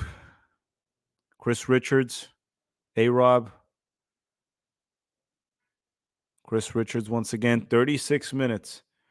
Arsene Wenger in, Berhalter out. Dude, honestly, I don't even care who we put there anymore. Just get Berhalter out. Put a chimpanzee in charge. I wouldn't care right now because then the players would just be in charge. Just get Berhalter the heck out of there. We'll see what Berhalter does with his in-game manager, but we're going to need some changes here at halftime. Since we're just whipping in crosses, it might just be better to get in Gio and then send in. I'm gonna think of. Oh wait, a good move, good move, good move. Oh, good recovery from the Jamaican player. No, that's not a penalty kick. No penalty kick. 37 minutes in, Miles wins the header. Scally settles the ball, and back to Miles Robinson.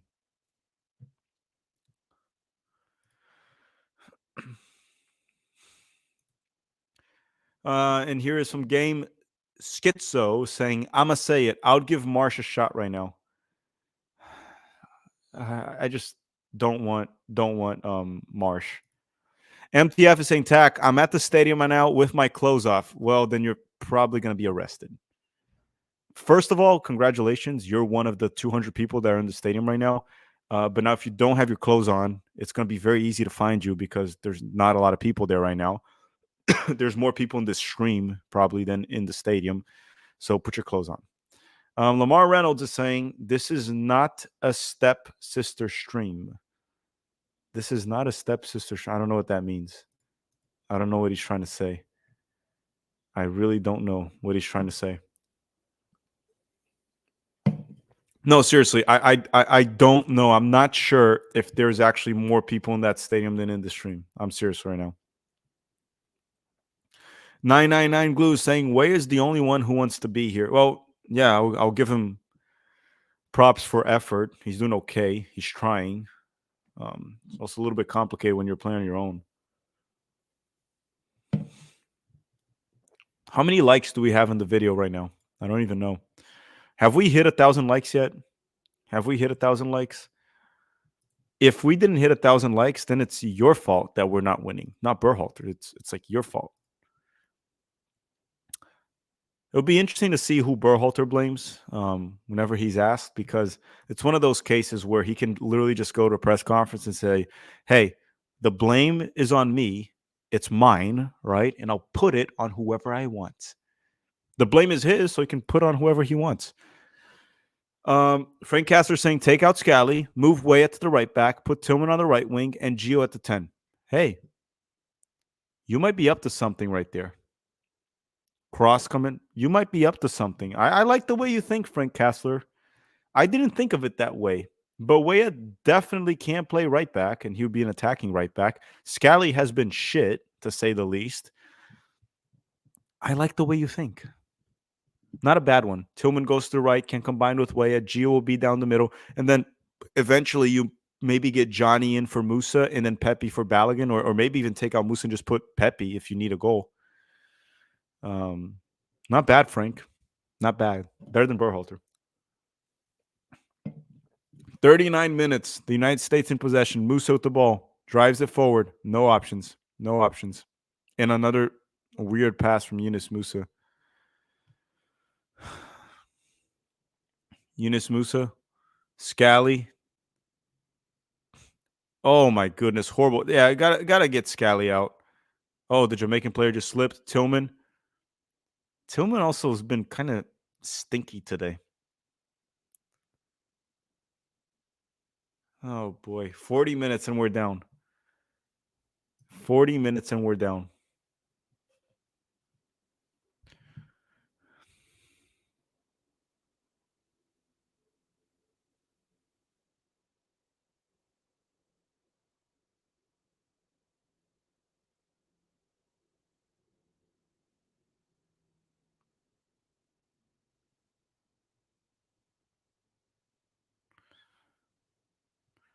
Yeah, man. Probably the subs he could do is to take Scally out, put Way at the right back, send Tillman to the right wing, put Gio Reyna there, and also get Moose out and put Johnny. Much better on the ball. And then send Tillman down the wing right there. I think Tillman can do fine on the wing, can combine with. So the thing with Tillman playing as a right winger at Berhalter's system is mainly he would drift inside and Weah would provide the width as a fullback, and then Tillman can try to, find Weah. Right now, it's just not working. It's just not working. Julian Viva is saying, "Hey, Tack, just arrived because of work. What happened in that goal that Jamaica scored?" Well, the goal was scored 30 seconds into the game. It was a moment of lapse where it seemed like no one was paying attention. So A-Rob kind of loses the ball on the left or can't really settle it. Jamaican player gets the ball. Miles doesn't close on time. They get the cross. Scally doesn't really close down on his man. The Jamaican player got the header. Turner got a little bit caught off guard, and they scored.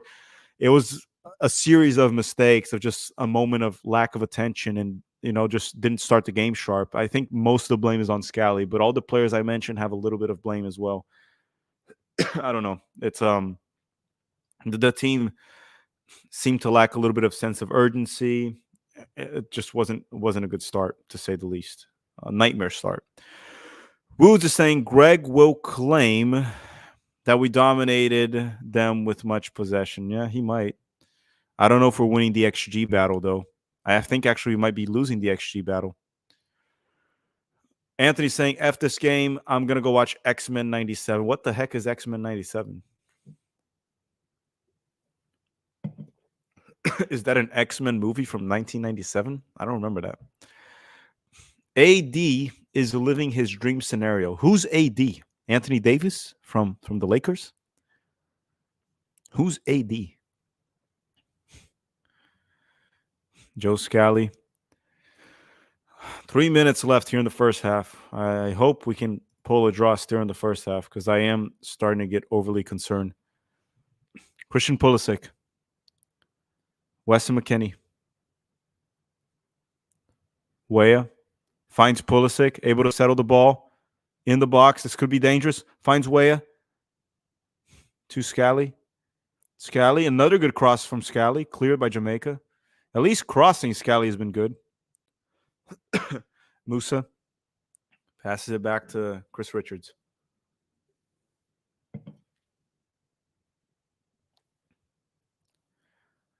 Barney 7181 saying the field, this crowd, this team is the epiphany of U.S. soccer. It doesn't matter how good our players become. You spoke of corruption in Jamaica and at ours. Well, we talked about our federation extensively on the channel. We focused on Jamaica today mainly because that was the hot topic, but we talked about the corruption, the issues, and oh my goodness, here comes Jamaica. And good goal kick for the United States. So we talked about it with the U.S. Soccer Federation, their relationship with MLS, past nepotism, the hiring of Greg Berhalter. Talk about all of that. X-Men, I don't know what X-Men 97 is. They're saying it's top tier. Who's the Jamaican coach? Well, he's a coach from Iceland. Their coach is actually not bad.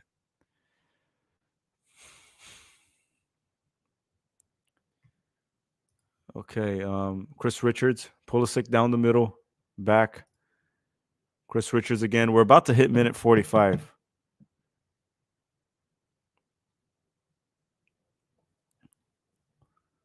Weah, this could be dangerous down the right. Cross goes in. Oh, Tillman with the shot was blocked by the defender. Andre Blake was beat. Tillman almost scored. I think that was a good cross from Weah. It seemed like a good shot from Tillman. He was able to get Andre Blake out of the ball, but the defender just saved it very close to the line. I need to see the replay. Some people in the chat are saying that Tillman wasted the chance. I don't know if he wasted it. I want to see the replay. It looked like he was able to get it out of the way from Andre Blake, but there was a center back there. Pulisic. Cross goes in. Header for Miles, and that's a goal kick. We kind of needed that goal. I need to see the replay before I say that Tillman wasted that chance. So let's see. Weah goes in. Tillman. Yeah. Andre Blake might have actually been on that ball. Let me see it again.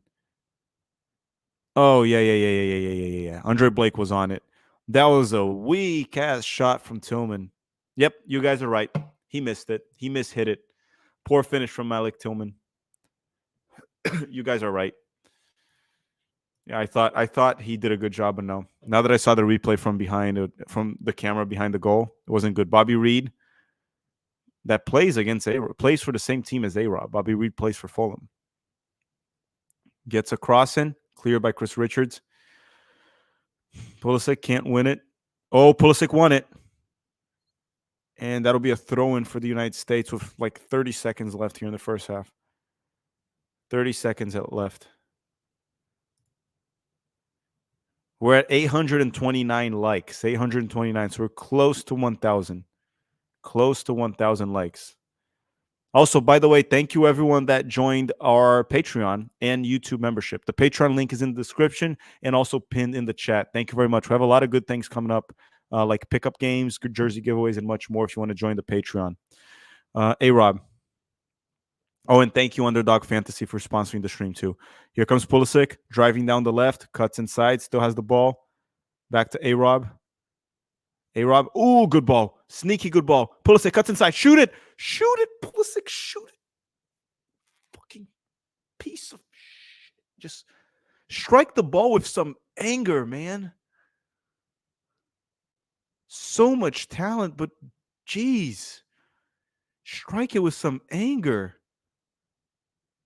What is that weak-ass shot?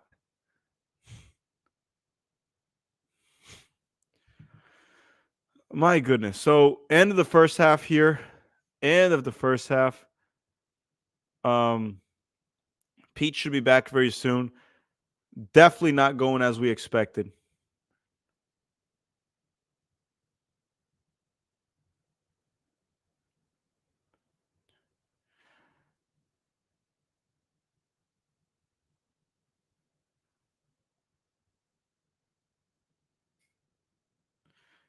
Okay, so let me get Pete here, and then we're not in Houston, but we have a problem, don't we? Yeah, we really do, man. Oh boy, why? Like why is this so predictable? What did I say were my concerns before the game? Forget conceding early, which is already bad. We're struggling to break down a low block, and everything is just so slow, so measured and so predictable. It's like, yeah, get it wide, put a cross in. Sure, you'll get a few crosses in. Tillman probably should have done better with his chance. But overall, the way we play is not that dominant. It's very much like clueless. We have the ball, we look, what do we do? Pass it this way. We don't combine quickly. There's nothing in creative or clever or intelligent. Most of the players have underperformed. Pulisic has been missing this entire game. Balogun has barely gotten service. Everything is cross. Musa's not really a sixth. He's good on the dribble, but is giving away the ball constantly. Miles had two big mistakes that thankfully we weren't punished by. It's Scally's having a poor game on a yellow as well. I would probably pull Scally off at halftime. I would put Weah at right back, push Tillman wide, and bring Gio centrally to kind of do something unpredictable. That's probably what I would start with Pepe waiting in the wings, because I think Balogun may need to be pulled if he doesn't show up in the second half too. But can we just talk? I don't know. What did you think of Tillman's performance? Because I don't think he was that good. Mediocre. And that last chance that he had at first, I was like, oh, good shot. He got it. When you look at it from behind, he actually miskicked it. He scuffed it. Yeah. It was terrible. Yeah. From there, I was like, oh, he's trying to get it out of Andre Blake's reach, and the defender was there. That's fine, but that's not what happened. And Andre Blake was on it. If the defender, and it was weak. So I don't think Tillman has been good. There's no player that I thought was good. I thought Weah was actually fine. Trying to make the last 15 minutes, Weah came to life. Yeah. Weah was fine. Outside of that, no one has been really good. Also, I do want to say one thing. This system is so stupid. It's so stupid. You can't just put the freaking system regardless of who you have. You're not using Weston McKennie to the best of his ability. He can't create. He can't get crossing. He's super deep. And then you have Scally that is horrible going forward, all the way high up the field, providing the width down the right flank. And then you have Weah drifting inside very often, where Weah is a true winger. So for that reason, if you're going to play this moronic system, you put Weah as the right back, and he'll be high up the field as a right winger, essentially. Take Scally out. That's on a yellow already, if I'm not mistaken. And then just put Gio down the middle. That ball that Tillman scuffed, Gio probably hits the target, probably scores that, to be said, okay? So again, and look, Berhalter now is the time for him to step up as a coach, right? Man up and make changes at halftime, because you're in big trouble. Every second that goes by, we're in big. They're going to start CONCACAF. They're going to start CONCACAF. Yep, they're going to start time wasting The coach might even pull off one of the forwards and put on another defender or another midfielder. I mean, if you lose this semifinal, look at this. Jesse Marsh is practically giddy with delight. Look at him. He's giddy. Mm-hmm. Oh my God. I don't know, man. This is classic Berhalter ball. And this is what we keep saying every time. Oh, can Berhalter learn? Can we? But every time we see the same thing, and it's been 4.5 years. So Berhalter needs to make changes now. Gio needs to come on. Form be damned. Club situation be damned. He's our most creative player. I also think bringing Gio on the field will unlock Pulisic a little bit because he'll be a creative force in midfield. He'll draw players to him, which will actually open up space for Pulisic on the left. And then I think, like you suggested, Weah at right back can still get up the field and put in crosses. But now you have Tillman who can come inside and almost play off of Gio and Balogun and create that sort of little three-man overload while Weah pushes up high down the right. But also intensity, man. When we get the ball, what do we look like? Every time we get the ball, one of our guys, it's look around. What are we doing? Okay, here's a sideways pass. If there's nothing, then just try to dribble yourself. There's no cohesiveness. There's no creativity. We look constipated. It's classic Berhalter ball, and we have 45 minutes to turn it around. 45 minutes to turn this around because make no mistake, losing to Jamaica in the a Jamaica that, by the way, is missing their 6 best players. Imagine if they were there. This would be 2-3-0. Miles Robinson getting beat by that Cephas kid. And then there was another one where the long ball comes over and Miles jumps and completely misses it, swings his arm in the air. And then Cephas, was it Cephas? Maybe no, it wasn't Cephas. It was Bobby Reed. Brings it down and continues to play. What are we doing? Can we also talk about how A-Rob tried to settle the ball on the goal, towards your goal instead of out? Yeah. Yeah, and A-Rob's in really good form in the Premier League. That's what's so mind-boggling, how these guys are in such good form for their clubs, and then they come here and they look like they don't know how to play soccer. I just don't get it. Well, I mean, I have my theory. I think it has to do with the coach, but Woos is saying X-Men 97 is an intersectional feminist remake of the popular cartoon from the 90s directed by a man who was just fired because of his OnlyFans. I never heard of X-Men 97. Never heard of it. 999 Glue say, I stand by it. Weah looks like the best on the field this game. He looks I think it's he's the best on the field just because he's the only one that hasn't looked horrible. And he's trying more than a lot of the players. But please, Gio on for Tillman. We need service for. I wouldn't put Gio for Tillman. I'll probably do what Pete was saying too, and Frank Hassler said it too in the chat. To put Tillman on the right wing, put Weah as a right back, because Berhalter's system pushes the fullbacks high up the field. They're essentially wingers in possession. So then you have Weah there, and the wingers pinch inside. So Tillman can pinch inside. Remember, we need to overload that attack with attacking creative players right now. So, and Scally's on a yellow too, so it's just another reason to take him off. MJA saying Balogun was wide open in the box and Pulisic missed him. Yeah, Pulisic has been horrible. There's no excuse. Well, anonymous. Well, and when he had the ball, terrible. Frank Casper saying we have 83% ball possession. We're dominating. That'll be Greg's post match. And Tom Bowers is saying soccer fans are so fickle. What does fickle mean? Fickle means you change very quickly, you're not consistent. I don't know. I mean, I think Tom, this has been going on like this for 4 years, so I'm not really sure what you mean by fickle. These are the same side. It's not like Berhalter's been killing it and then one bad game and everyone says fire him. This has been going on for a long time. I mean, even if he won this game, I still think we should fire him. Yeah, I know. Gio's warming up. Hopefully that means he's on at the half. Watch him put Gio in Tyler Adams. Tyler Adams takes off McKennie. The game Schizo saying Dempsey just said he doesn't remember the last time we scored from a set piece. Nations League final maybe in Gio. It was it's because we hired that guy, the set piece guy, and it didn't work. But also that's another thing about today. That's another reason to have Gio on the field. He's our best set piece taker.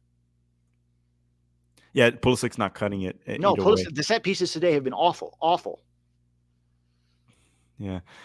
Tawny Masters saying, for real, guys, what will it take to get Greg out? He's just a bad coach. Can anyone see it, or is it just me too? Tony, it's not can anyone see it. I think most of the fan base, I would say probably over 90%, thinks he's horrible. Even the guys that always defended Berhalter, when he was rehired, a lot of them were like, I don't know about that. They weren't really like for it. They were like, time to move on. I don't think anyone besides U.S. Soccer, and the thing is, the people that support Berhalter, I think they're mainly like family members or Soccer people from dads U.S. also. Soccer and MLS, and soccer dads. Some soccer, even a lot of soccer dads don't like him though. I mean, and then Alex24 is saying it's the Pepsi kits. Even though we aren't playing away, having the away kits makes them so we're losing because of the away Alex kits. has a good theory. That's not a bad theory considering Berhalter's away record. Yeah, it might be. Tiago Martin saying, "Are Mexican fans violent when they lose a match?" No, they're not violent when they lose a match. Jack is saying, "You guys are off your ruckers. If not for Greg Berhalter, this team would be down at least 3 goals. The man is savvy as it comes to manage the game." Yeah, Jack, you're right. Jack. A-level trolling. A-level trolling. Yeah, if anyone doesn't know, this is sarcasm. And very good sarcasm, by the way. But it is what it is, man. I think the changes have to be made at halftime because I'll say it again. Oh my God, we do have 81% ball possession. We're literally we're losing the XG battle. We're losing the XG battle. Lots of possession, Pete, and no penetration. We're masturbating. That's what we're doing.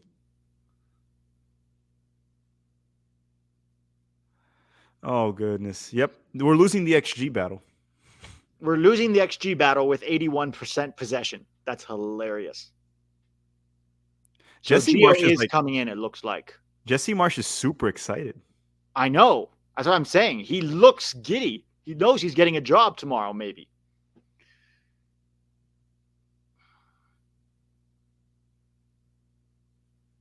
I don't know, man. I'm not sure about Jesse. I really have serious doubts about Jesse. Okay, see here. A-Rob trying to control it. Ball comes in. Yeah, that's like 90% on, I'd say 80% on Scally. Well, honestly, A-Rob, that's like 40% on A-Rob. I'm watching the replay of the goal. A-Rob was the one who lost it, and then Scally's just slow to react to his man. So I think it's 40-60 between those two, the fullbacks. Remember when Greg said the fullbacks are called superheroes? Like he's coaching fucking AYSO 3-year-olds. You guys, I call you my superheroes. Let's eat our orange slices and sing Kumbaya. Watch him like ask if his fullbacks can wear their underwears above the shorts and wear a cape. Yeah, exactly. He's like, he goes to FIFA and requests, can I have Dest and A-Rob put their underwear above their shorts and put a cape? Because I see them as superheroes and I like to identify them as Superman and Batman. And after that, we are all going to go to the Bat Cave together. Frank Underwood saying Berhalter has the backing of Garber. He really runs the show. I don't know who's backing Berhalter. I think it's more than Garber. But I mean, the guy has a lot of backing. If there's anything we saw with the Open Cup is that U.S. Soccer does exactly what MLS wants, and Berhalter's older brother is the deputy commissioner of MLS. So let's not pretend there's no connection there at all. And go. The game Schizo is saying Greg will be the coach even if he died. U.S. Soccer would wheel out his damn tombstone to the pitch. Yeah, I don't think.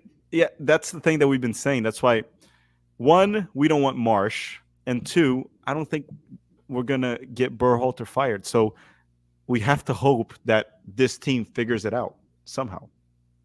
Yeah, they need to come back and score 2 goals. We can't go to extra time. We can't. I mean, here's the problem. If you go to extra time, then we have a game in 3 days. You have to remember that. If we go to extra time and win, we have a game. We have a game either way in 3 days. And it might actually delay. The Mexico game. The Mexico game. Yeah. Greg Berhalter in the chat saying you can always count on me to F things up. For all I know, that might actually be Greg Berhalter in the locker room.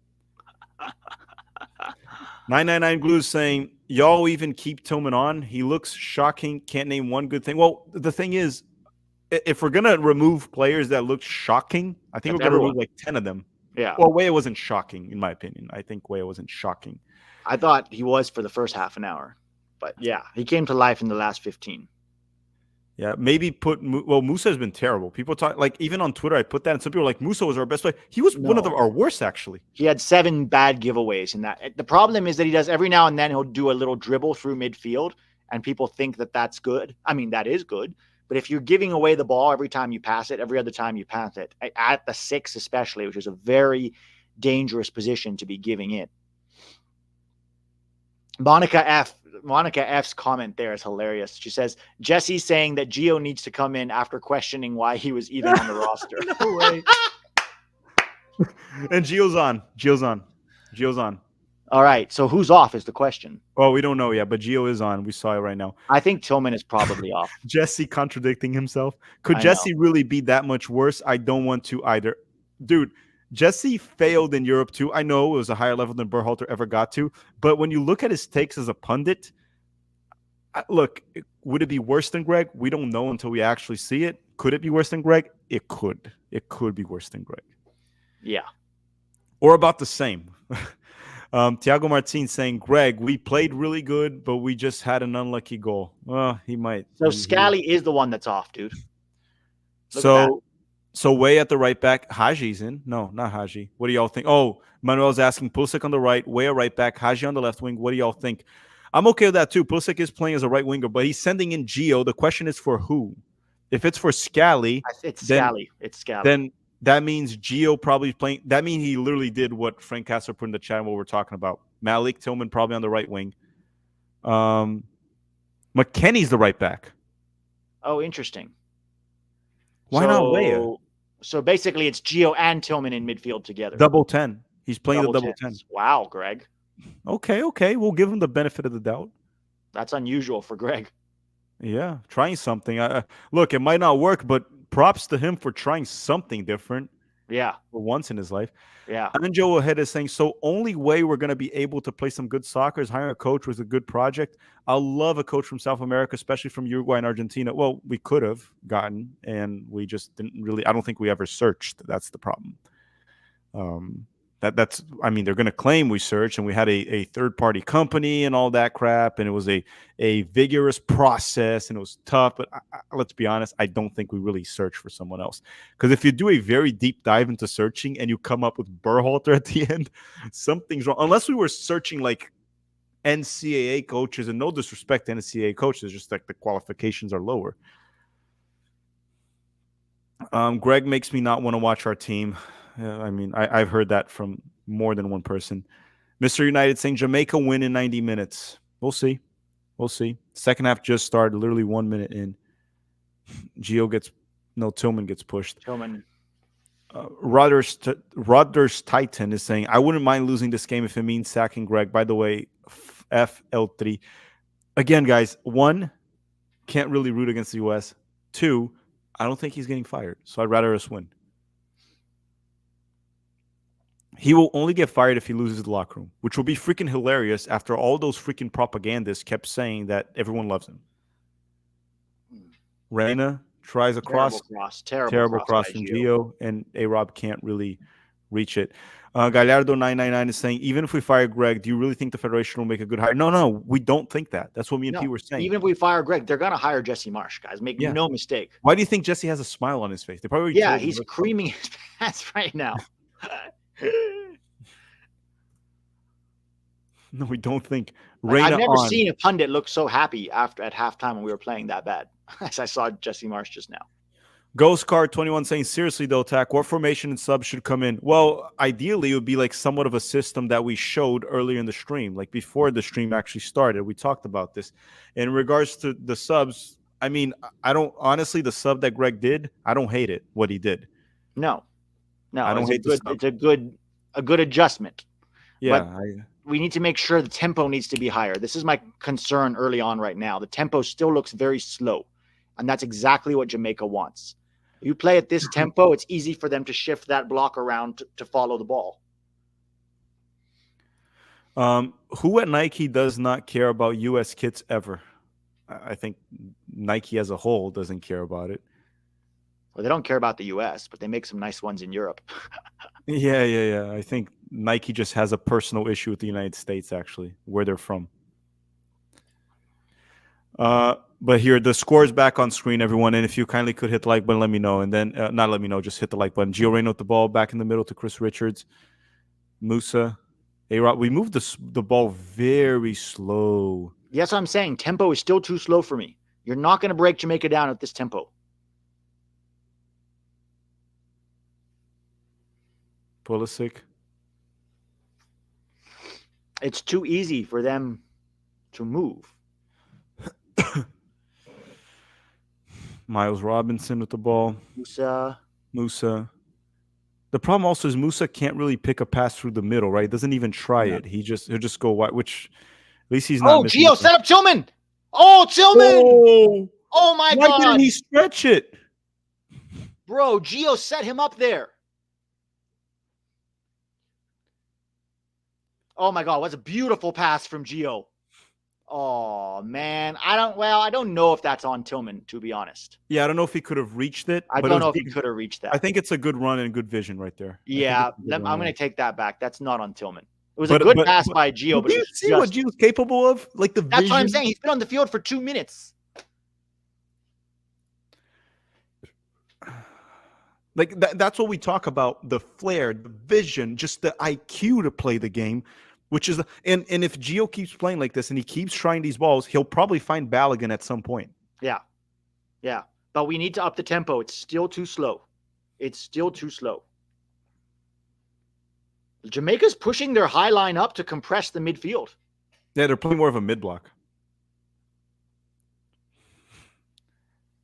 The commentator keeps saying Timothy Tillman. Guys, it's CBS. We've been seeing their coverage, right? We saw the coverage of the Asian Cup. We also saw the coverage that they do. Like, besides that panel in the Champions League with Kate Abdo, Henri, Carragher, it's mostly like very unprofessional. It's CBS, man. Yeah, the preparation is not the best. But I guess they don't cut the beautiful ball from Gio to Tillman to connect the counterattack. Foul. Okay. Gio and Tillman combining, actually, huh? I don't know, man. This Gio Reyna guy is pretty good. I know. Gio, in 5 minutes already, has 2 really nice moves. And that was good work by Tillman to win the foul.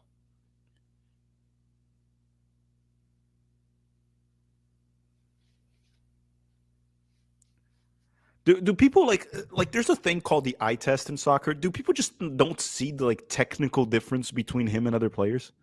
I don't know. I don't understand it personally. That's why I said I would have started Gio regardless of what's happening at his club. Because for me, he's our most creative player. Richards. Gio's dropping really deep on the ball, too. He's dropping really deep. Well, it's not going to get to him, let's be honest. No, they're not going to find him in the pocket. That's where you need to find Gio. You need to find Gio between the midfield and the back line, and then he'll turn and play it through. Someone said stop it. Tillman is not that good. Like no one said that. I don't think anyone thinks he's that good. No, I think he's better than a lot of the options we had in the past, like Leggett, Roldan, Mihailovic. But I don't think he's that good. I think Gio's that good. Pulisic should be that good.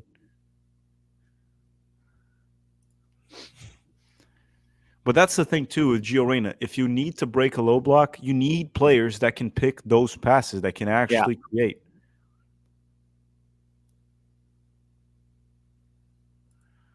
Yeah, but he doesn't play for his club, so we gotta not even put him in the roster because he doesn't play there. We gotta bring the guy that we gotta bring guys that are playing full 90 minutes in lesser leagues. Brendan's saying Gio to Girona. I know they're like third, and they have the City Group connection. I haven't watched a lot of Girona. I know they've been amazing in La Liga, and La Liga is a good league for Gio, but I haven't watched them enough to give you my honest opinion on it. I just want him to go to a team where he's going to play. Siphon is saying 3-5-2, Jedi, Christian Pulisic, Weah, Jedi, Chris Richards, Weah, Pulisic, McKennie, Musa, Reyna, Musa, and Pepe and so you want to send Pepe in, play a 3-5-2. I mean, I wouldn't leave our back three as Weah, Jedi, and Richards. That's like one center back. Yeah, no. Maybe put Tim Ream there, and then you can maybe have Jedi stay back. I wouldn't have Weah and Jedi as a center. If you're gonna have a center back, just put Reem in there. Jedi and Weah are not center backs, but at some point we're probably gonna have to go Pepe and Balogun up top. What was Musa doing? Dude, Musa has been horrible. He just passed it off the field. I said we need to get Musa out. You got to put, honestly, even Tyler Adams at this point. That's the 8th time that has happened in this game, Musa. Well, the problem is his passing. He can dribble the ball forward, but that's the job of a box-to-box 8. Yeah. No, but even as an 8, you have to be able to pass competently. Yeah, that's been pretty horrible. It has to be Johnny for Musa. And if Johnny's not fully fit, which I don't know right now, I would even prefer Tyler Adams over Musa. Oh, Gio again to Tillman. Yep. One little header. Great ball from Tillman. Good ball. Tillman to Weah. Oh, Weah, bad touch. Come on, Weah. Give it to Gio. McKennie. I think McKennie at the right back's a bit of a waste. I think so too. He can actually create. I would put Weah back there and have have McKennie further up next to Gio. Miles headed it backwards?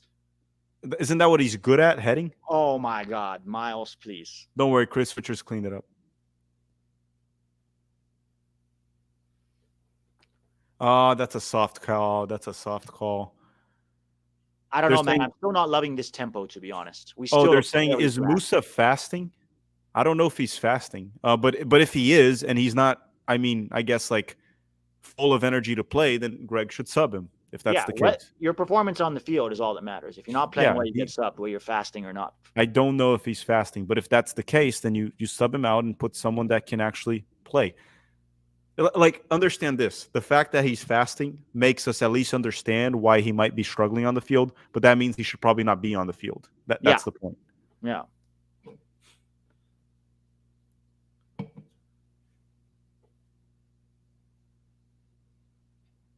So if he's fasting and he's not playing to his level, which we know he's better than this, then they probably should sub him out. Come on, Gio. Gio one touches it to Tillman so quickly when we win possession. Yeah, we can hit them in transition that way. Yeah. It almost feels like Gio's playing more like an 8 and Tillman's playing it like a 10, to be honest. Gio's playing further back. But then again, it's so slow. The tempo is so slow. It's positional play, right? That's what it is. Yeah. Like, look how slow we are. It's the horseshoe drawing now. There we go. Gio turn. Tillman. Pulisic. On Pulisic. Cross. Nobody there. Go. Oh, no one. Balogun has to make that run. It might be time to get in Pepe. Yeah. Balogun might be very time. Quiet, man. Very quiet. Gio's right there. But you see the difference of Gio Reyna being able to actually do something? Okay, Balogun. Leave it for Gio. Gio shot! Oh! Was that not a foul? Was that not a foul? That should have been called. That's a very dangerous foul. Is that our first shot on target? No. Are you sure? Can't be. Pulisic had one straight at the keeper. Yeah, he fouled him as he was shooting. They should have called that foul. It's a dangerous foul. But, okay, better. We definitely look better right now. Okay, Pulisic. There we go. Pulisic, you should have released him there. Gio. Oh. Gio to A-Rob. Oh, another. Yeah, we probably need Pepe in because we're starting to get in some crosses. Yeah. We need a poacher at the far post. I would go Pepe for Balogun. Or honestly, yeah, it's too early to say Pepe for Musa, but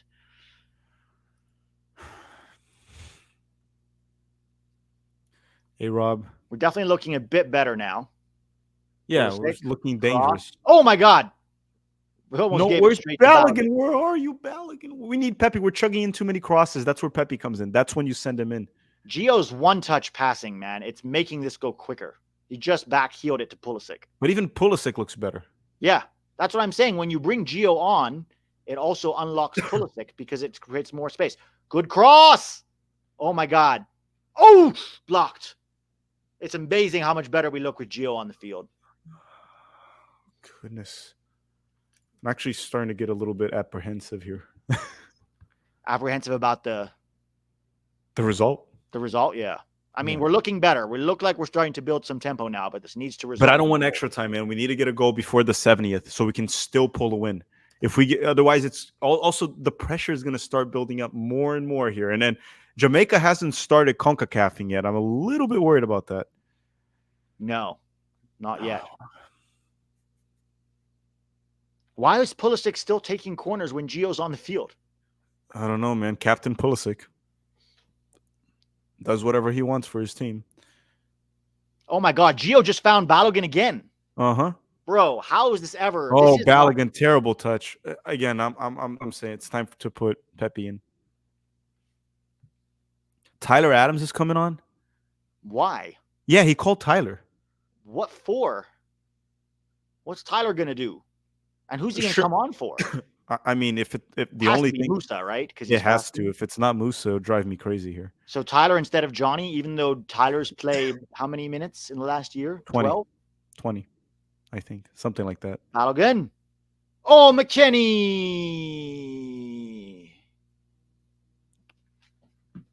Why are we bringing on Tyler, though, when we need a goal? That doesn't make sense. Maybe he's going to put Tyler for Musa, put McKenny down the middle, and Tyler as a right back. I mean, think maybe. That's not the worst. I think we're wasting McKenny right now. He needs to be down the middle. But we still need to get Pepe on the field right now. There's a few balls there that went in that he so it's Pepe, Tyler, and Haji. Interesting. So probably Balogun is for sure coming off. Balogun, Musa, and Weah, maybe? Balogun, Musa, and Weah. You think Weah? Stop. Yeah, maybe we put Pulisic on the right and Haji on the left. Because Pulisic has been playing on the right for Milan. Yeah, man, it's what I say. When water hits you in the ass, you learn how to swim. Berhalter's getting into desperation. At least he's trying something. We'll see what the subs actually are. Minute 60.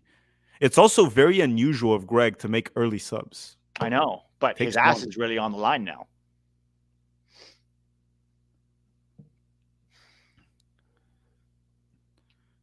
Okay, Miles to A-Rob. What a touch from Gio. Nice switch. Yeah, he's been impeccable. Gio's so effortless, dude. He's so effortless.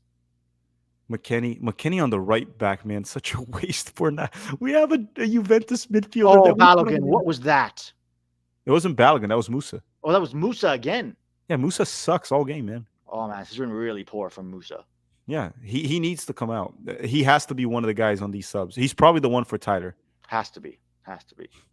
I still would have brought Johnny over Tyler, honestly. Yeah, I don't know what Johnny's health situation is, though. Maybe that's, even though knowing Berhalter, he really just loves If Tyler. Johnny was perfectly healthy, I still think he would sub on Tyler. Hey, Tyler might come in and say F you to someone.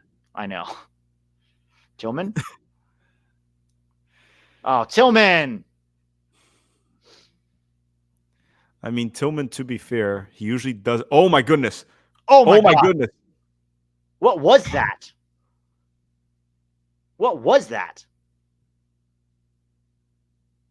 We almost continued. Thank you to the soccer gods, because we just got our asses saved right there, because if it was a better player, we probably would have been screwed.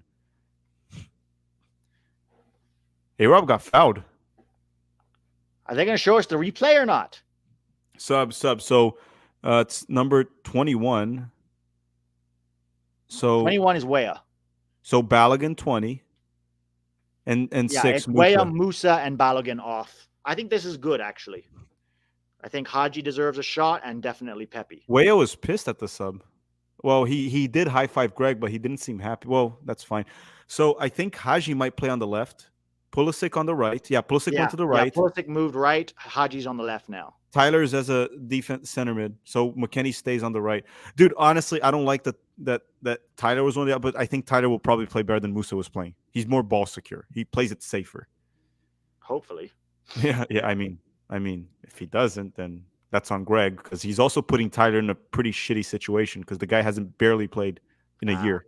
Bad pass from Gio. Bad pass from Gio Reyna there. Tyler, like Gio's not playing much. Tyler played even less in the past year. Yeah.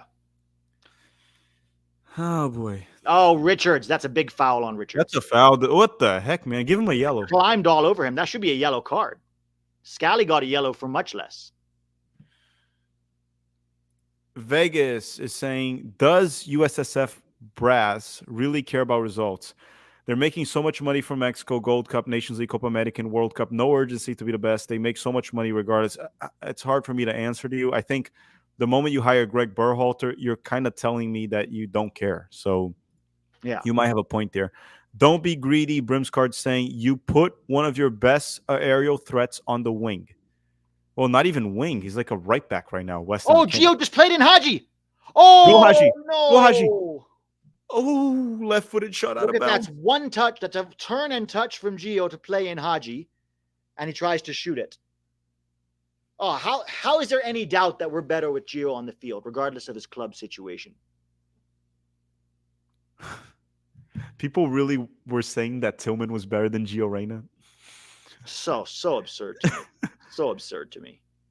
It's not about stats in that case. It's just literally the eye test. Yeah, you can watch Gio and every single time.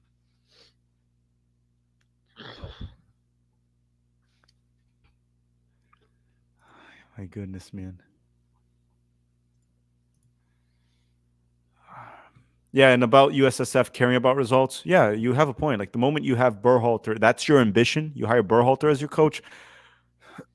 I think that says it all. That kind of responds to your question. Well, we still haven't scored, and it's the 65th minute, so it's squeaky bum time. At home against Jamaica, missing their best players. Yeah. Gio again. Oh my God, bro, he's taking over this game, the second half. Yeah, playing better than Pulisic. Oh, he just flew in Haji. That's a penalty. That's a penalty. Penalty. No? How is that not a penalty? Gio just set up Haji again. Do you see how he just slips those passes? Yeah. I think that's a penalty. Well, no. No, he flopped. No, that's a flop. He flopped. But again, that's once again Gio. It's effortless.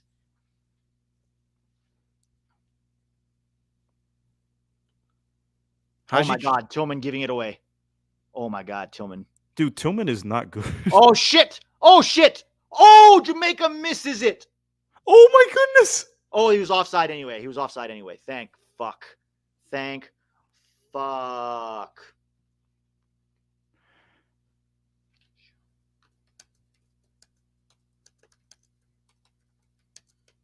Tillman is so much worse than Gio.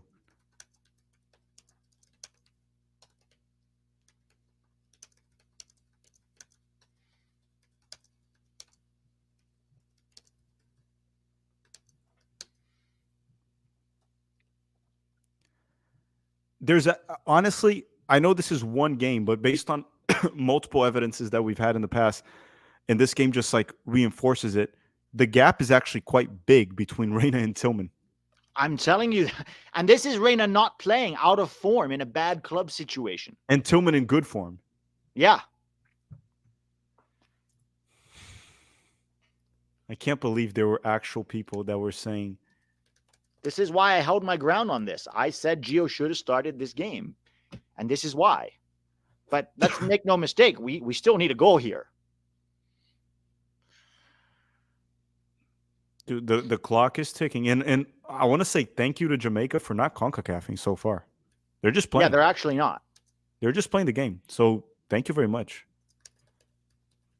Trendon Cole saying Gio Reyna is so freaking good, man. Yeah, he's been a difference maker for us in terms of creating. Yeah. Controlling the midfield right there in possession, picking some good pass. Oh, Haji Wright. He also gets the tempo going. Like, he's quick. He doesn't dawdle on the ball for very long. One touch, two touch. Spreads the play, finds space.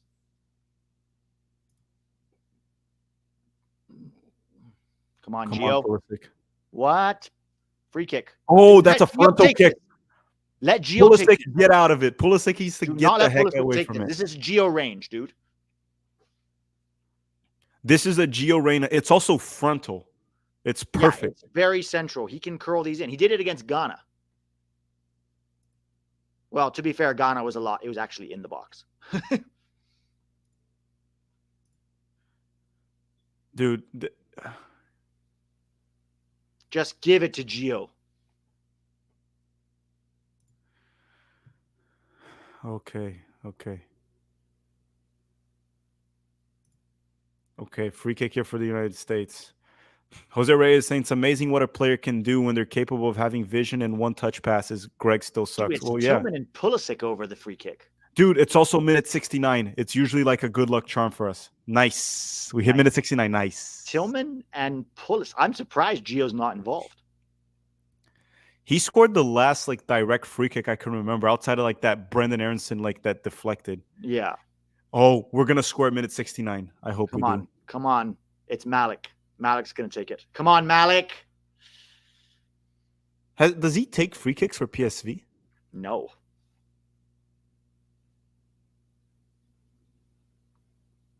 I mean, okay, let's hope he scores. Come on, Malik. If you're going to be there. Was it from this far, actually? It looks like they put it a bit further. Yeah, I thought it was closer. Okay, Malik Tillman. And why is Pulisic like as if he was going to take it left-footed? What? Oh, come on, Malik. Why is Gio not taking set pieces? Dude, Malik Tillman is not really good. Bro. Pete, can you take over for like 1 minute? I need to go to the restroom. I'm going to go. Yeah, go ahead. Take over. But Malik Tillman, man.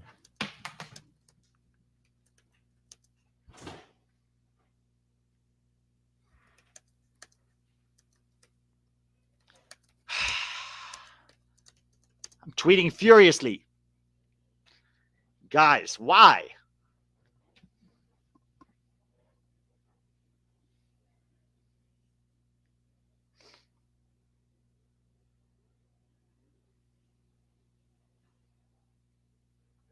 One touch from Gio, guys. One touch from Gio. A-Rob, 1v1.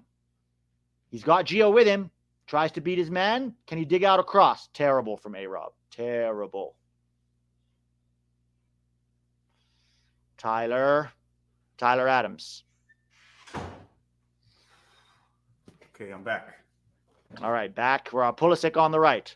Pulisic. Guys, we have 20 minutes left. Like, the urgency. Oh, okay, corner. Let Gio take the corner.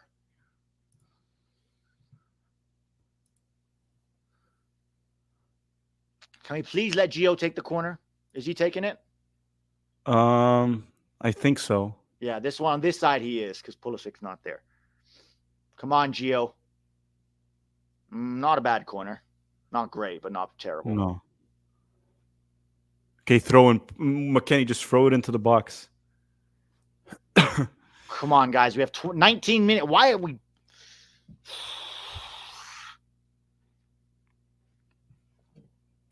Watch the third place match be the U.S. and Mexico.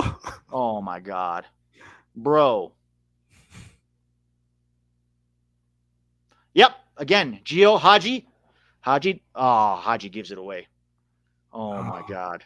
But Gio just slips those passes with ease. Slips them in like it's nobody's business. Oh, Turner second guesses himself. He's looking very shaky, Turner. Okay. Good ball. Pulisic. Come on, Pulisic. We need you to do something. Cross. Why would you... Come on, A-Rob. Keep that in.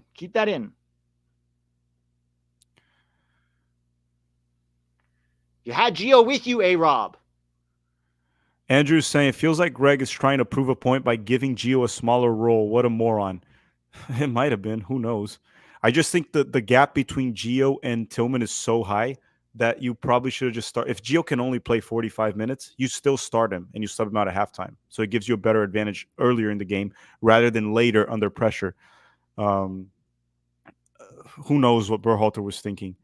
But clearly, Gio Reyna has been a difference maker in terms of us actually creating something here in the second half. And honestly, the Tyler Adams sub, just to make that clear, yeah, it doesn't make much sense to put Tyler. But the overall point was Musa dropped a stinker all game long. He should have been out way earlier at halftime. Dylan Rees is saying, if losing this game is what it takes to get Greg fired, I'll gladly take the L. Here's the They thing. are not going to fire him off losing this game. I don't think they will. They'll give him the Copa America. Oh, They yeah. should fire him. Well, honestly, they should fire him even if we come back, to be honest. But that's a different discussion. But why are we still playing so slow at times, man? Like, look here, McKennie to Richards. It's really measured and predictable. Tyler to Stephen Igish is saying, you think players stop listening to Greg Berhalter behind closed doors? No, it looks like they're listening to him way too much, actually. No, they're doing exactly what he wants. Yeah. Oh, Pulisic. Tillman. Oh, no, that was Pepe. Heavy touch.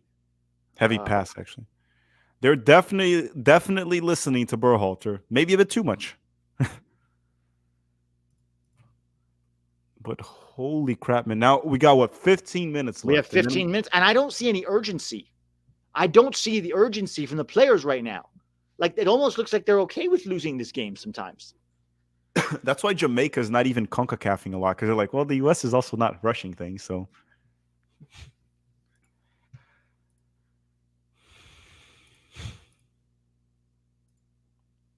Oh, my God. Miles with the foul. Very smart foul, Miles. Freaking moron. Do we have 15 minutes? It's looking unlikely that we can pull a win at regular time. It looks like at best we can win, draw the game and take it to extra time. That looks like the best case scenario right now.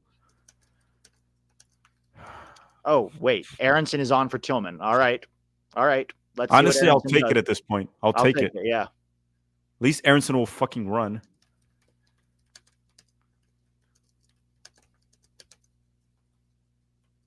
And who knows? Maybe we get the Brendan Aronson we got over the weekend for Union Berlin. That's what we need.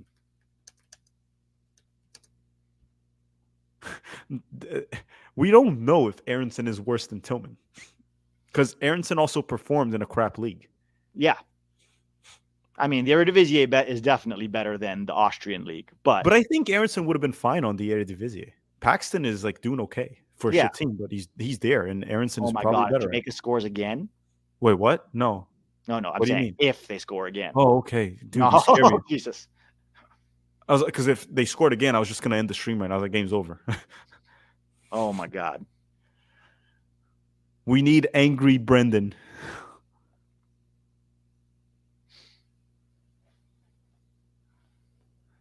A-Rob to Aronson. Go, Aronson. Just do something. Yep. Finds Gio Reyna. Good decision. Opens up. Pepe! Ooh. Oh, no, that was Aronson. Aronson. Fabian Tavares saying, unfortunately, it looks like we're going to lose, but in the bright side, Greg is, guys. He's not going to get sacked. How many times do we have to say this? I mean, he should. Look, we'll be standing by everyone's side on sacking Greg. We just don't think it'll happen. We are with you on that.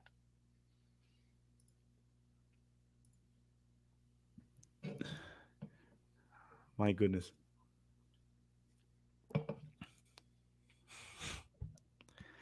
They're gonna try to put all the blame on like Joe Scally, right? It's like, it's not Greg. Oh yeah, of course they're gonna find any way to.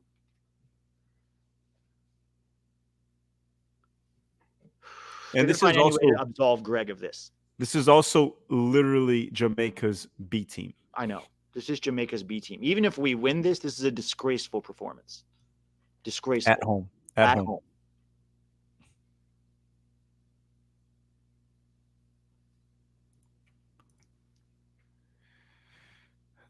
Are the Mexican fans starting to arrive? Because it looks a bit more full. They're probably happy, man. Corner kick for Jamaica. Jamaica's starting to CONCACAF a little bit. 99 saying Pete's 1-0 prediction looks good. What about mine? It was 2-0. I mean, mine is impossible unless it was like 2-0 Jamaica. Oh, yeah, Pete might get it right. 1-0. Just got the wrong. I said 1-0 to the U.S., but yeah, you just got the wrong team, but just got the wrong team. Bro, how are we looking this bad? Yitak, Musa's playing bad, most likely due to fast. Sure, sure. We know he's actually not this bad. We know that. But I'm just saying that if he was playing this bad, we should have either subbed him out earlier or not played him. Yeah. We understand that he's not this bad. We get that. We're not saying like ban Musa from the night. That's not what we're saying. We're just saying today is not his day because he's fasting. Aronson? Aronson always turns it back. That's his favorite move. Yeah. Except for when he's playing angry for Union Berlin. Yeah. Anthony's saying, just finished the 2 episodes of X-Men. Why are we still losing? Because we can't score. That's the straightforward explanation. Cross goes in. Blake misses it. Shoot it, A-Rob. Shoot it. Can someone please shoot this? Oh my Just God. shoot it, Oh my Pulisic. God, you guys. Oh my God. Tyler to Miles. My goodness. Can someone just shoot it on goal? How the hell can we beat Uruguay, Colombia, Brazil? Well, with Berhalter, we don't really expect to beat Uruguay, Colombia, or Brazil. No. Now, with a good coach, do we have a shot? Well, we're not favorites, but I guess our odds go up a little bit. A-Rob, go Aronson. Why did you stop, you fucking idiot? He stopped to ask for a handball. You don't do that. You keep Yeah, that's so stupid. And now they're CONCACAFing. Play to the fucking whistle. Complain later. Idiot. Stupid bounce passing, third grade tactics, bald fraud. Describing Berhalter.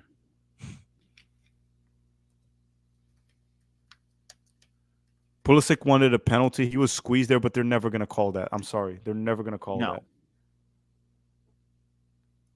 Victor's saying, my clothes are back on. Good for you. Good for you. For some reason, he was watching with no clothes on and said the game is sad.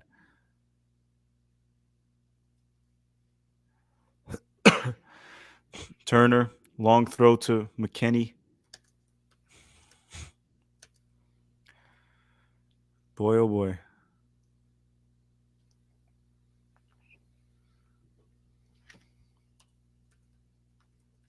Dude, this is unbelievable.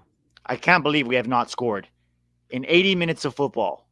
But Brian McBride is telling us what a magnificent coach Greg Berhalter is. No, and Jamaica is not even like bunkering completely. They're not attacking the second half, but they weren't really bunkering. No, they're actually not that hard right now. Oh, Miles, good job losing the ball. Oh my God, Miles.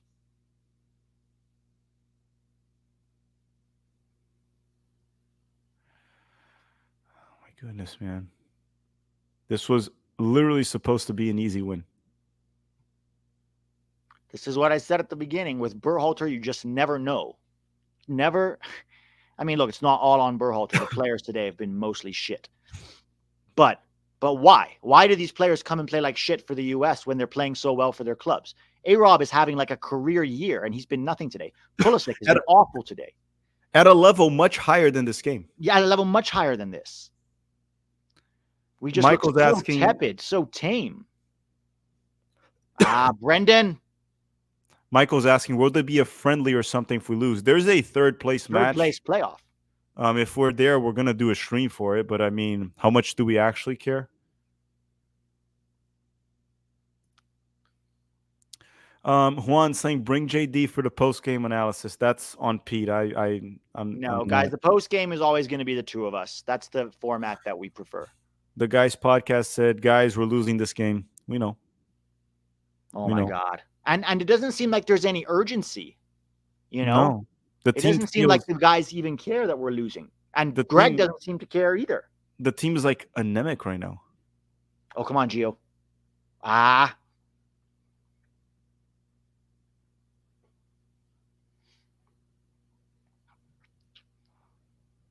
McKennie. Big switch to A-Rob, to Brendan. No, Brendan. Brendan to A-Rob. Corner. Aronson. Take it. Corner.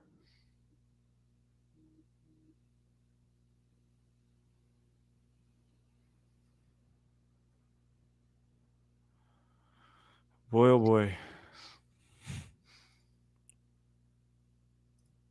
Man, I just don't know, man.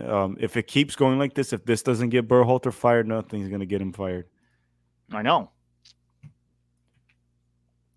Mr. saying Berhalter is the American Gareth Southgate. The man has the tactical noose of a loaf of bread. I think he's worse than a loaf of bread. If we had a loaf of bread in charge, it would have been better. The players can like eat the bread and they can just take over the team on their own. He's worse, man. I think, yeah, but I agree with you. I think he's about the same level as probably Gareth Southgate. That's also not a really good coach because with all the talent that England has, um, you would think they would win a trophy or, make it at least, well, not the World Cup final. You can lose before that. Karl Marx is saying the Communist Party blames Greg Berhalter for this loss.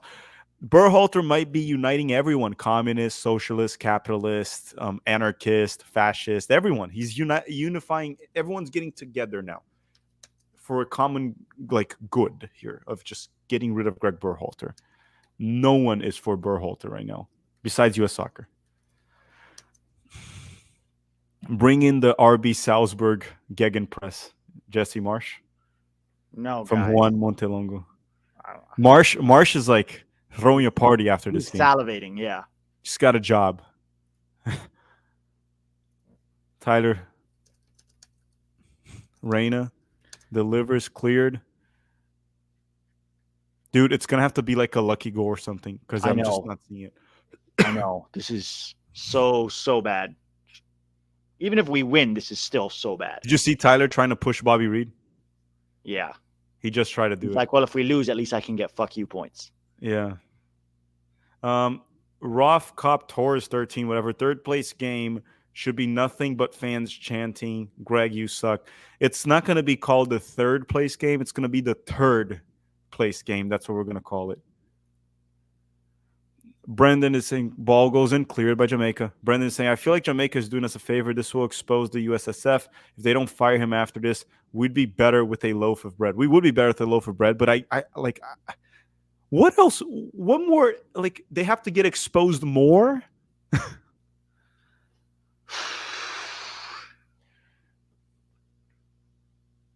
Randy's saying, I let you jerks suck me into this team and this sport 3 years ago, and I'm getting salty. Who are our mainstream media allies? I feel like they'll all ignore the fans and content creators as long as as long as the money is right. Let me just cut this for a second. It is true. Sucking up to the federation and to MLS will get you a job. We're not going to mention any names, but we've seen it happen. If you suck it up, even as a content creator, you can get a job with big media or actual mainstream media. These days, it's even hard for us to get access. It's hard for us to get a player interview, which you guys remember I used to get those. Not that easy anymore, is it? You guys noticed? You guys think I don't want to interview players? If you speak against it, that's what happens, right? And I have a feeling that a lot of the things that have happened, they've, I guess, tried to get us in line and it didn't work, and doesn't get you a job. It doesn't get you access. It's incredible that we've been growing. And that's honestly, thank you to you guys that we've been growing with all of this, because if anything, there's been a lot of like hits here and there that we have taken and we just kept silent, and we're going to keep it silent until, I don't know, until we quit this or until, I don't know, it doesn't matter anymore. Right now, we're going to keep it quiet, but eventually, a lot of people will know eventually. And thank you, the Six, for the super chat. What was chat. that from A-Rob? Okay, won it back at least. Yeah, thank you, the Six, for the super chat as well. Pulisic, but we Gio's just free at the top of the box. Why are you not finding him? He's completely free at the top of the box. He would have found it, right? He would have found the player there. But Aronson just has one thing in his mind. I got to whip it across because I'm 100 miles an hour. Why is Gio not on corners? Why are we still...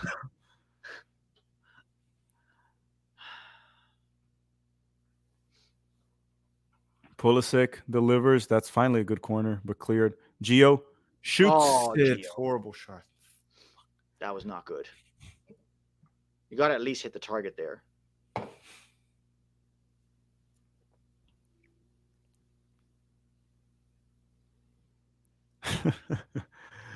Dude, if we were at least losing to Jamaica with their best players, it's still not supposed to lose them. We were like, hey, we lost us a few Premier League players.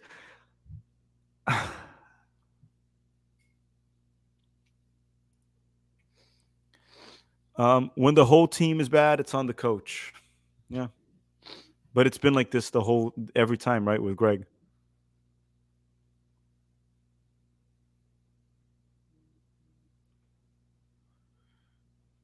The thing that really plays against Berhalter right now is the following: most of these guys are playing Are in very form. well, Yeah. are in form in the toughest leagues in the world. A Rob in Yeah. the Premier League, Pulisic in the Serie A, McKennie in the Serie A. um, okay, Pepe with the ball. That was terrible. Yeah, Pepe Pepe hasn't has been good. not been good since he came on, honestly. No. Axiom is saying this game is giving me USA Trinidad vibes. It's a little bit Yeah. worse, You know, man, Greg has because lost his last 3 games. Trinidad and Tobago, the January camp friendly, and right now he's losing this one. yeah, yeah. If Soccer dads are going to talk about his winning record.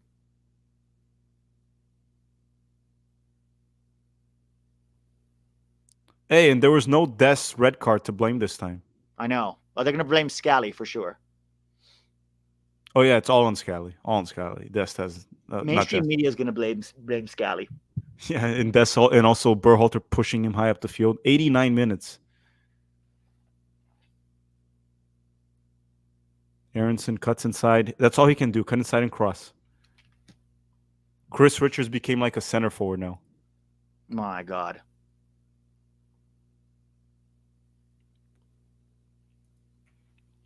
Juan Montelongo saying, hope y'all buying a pack of Modelos with the super chats. We appreciate the transparency and not the Federation fake news. Rate the Houston Dynamo from 1 to 10. Thank you. Oh, Pepe! That was a good volley. He just didn't hit it perfectly. That He was the didn't, only. yeah, it mishit it. It was a But it's good a tough attempt. shot. He mishit it. I'm gonna probably need something heavier than Modelos, but thank you very much. And the Fake News Federation. Yeah, I mean, we don't have any support from Federation, from MLS, from No. anyone we in get the is industry, another, media, nothing. I guess like the only one that from the media that's been a friend of ours has been Herc. Outside of that, Herc not Gomez has really. been the only one. Outside of Herc, no one. Yeah. Brendan also saying, what if we start an independent American soccer media conglomerate made up of guys like you, USL folks, where the heart of the game is in America? Listen, guys, I've tried reaching out to USL. I've tried to help them. I've tried to, like, obviously I'm not going to save USL or make them, but try to like help whatever I can. I got no response. And just so you guys know the name, I can give the name here. The guy I emailed, he responded once and didn't respond the second time, gave me nothing, no reply, no feedback. His name is Greg Lalas, and he's the brother of Alexi Lalas. Yeah, and he it's is one all of the the guys same in charge of USL, if you don't know. And I have emailed him. He replied. I sent him what my request was, and I want to do vlogs, and I want to maybe interview a few guys from USL, try to push it a little bit. And he didn't reply to my second email. And it's been over a year for that. And I even went to the Rowdies game, made posts. I'm trying to push it, but there's only so much I can do. As I said, none of them, USL, US Soccer, MLS, media, none of them support it. So I'm just going to keep doing what I do here, and same with Pete. They can do whatever they want. I mean, I'll tried everything I could. But we've tried many times, guys. Yeah. The person that does good doesn't listen to Greg Berhalter. Gio Reyna. Yeah, exactly. Bell saying the U.S. lines in attack are more straighter than my ruler. We're the staggering. What? Adam Wilton is saying we've only been going downhill since Greg Berhalter was rehired. Yeah, I mean, look at the results. Well, he beat Uzbekistan and Oman. Yay. And Trinidad at home in Austin. Stephen Nagishi saying Greg acts like a celebrity going to NBA games and does absolutely nothing when there are no USMNT games. Lazy bum. Dude, I'm not going to call him lazy or whatever. I just think he's incompetent. I don't know if he's lazy or not. I don't know. And thank you, Migi, for the super chat. There's nothing written on it. By the way, guys, if you want to support the channel, like instead of like super chats, one way to support is you can join our Patreon. In the Patreon, you can send me direct messages. I'll reply. We're also going to be doing a pickup game here in Orlando with tactical manager jerseys that we're making to give away to everyone there. And we also do jersey giveaways. So you can join the Patreon. The link is in the description of the video and pinned in the chat. It's a good way to support the channel, and I can give you back something besides content. So if you want to join. And Ben is saying, fire Berhalter, please. Been asking for this for a while. 93 minutes. We have like about a minute and a half to pull a miracle goal to send this to extra time right now. Reyna just lobs the ball, and McKennie cleared again by the Jamaican defense. Now we have about a minute 30. Tyler Adams to Gio Reyna, very deep Gio Reyna, all the way back to Matt Turner. Turner's just going to kick. Why are we just lobbing balls aimlessly into the box? Like, what the fuck is the point? No plan, desperation. There's no plan.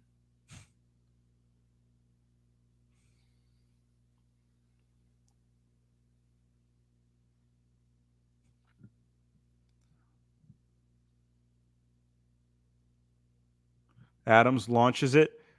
Throw in. We have 1 minute. Nope. Gio keeps it in. Gio. Cross. Oh, good. The header.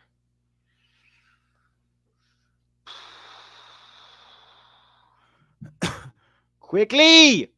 Throw in. This is our last ball. This is our last Hail Mary. 30 seconds. Terrible Tyler. ball by Tyler. Terrible. Oh, my God. Tyler just shot it right to Andre Blake. Do you think the players have quit? I mean, I hope.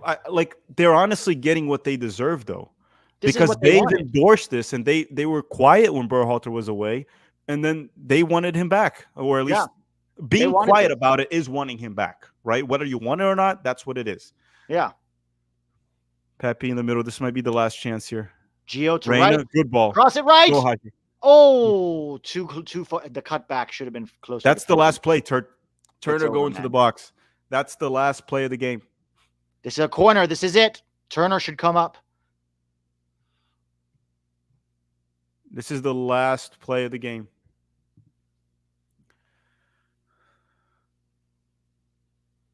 Pulisic. Oh, go! Fuck yes! Oh my God. Was it Miles? Fuck yes! Oh my God, we just rescued. Oh my God! So hard. Oh my God! Oh my God, I might have an erection. Miles Robinson just rescued our ass. Oh, Jesus fucking Christ. Thank you, Lord. Oh. Oh my God. Oh my God. Oh no, it was an own goal. It was an own goal. Oh my God. How did this happen? Own goal. Oh, we got so lucky, man. Oh my goodness. Oh, we got so lucky. Oh, that was an own goal, yeah. Own goal. Okay, so now we have extra time, man. We're cooked. The soccer god is American, man. Oh my God. Oh my God.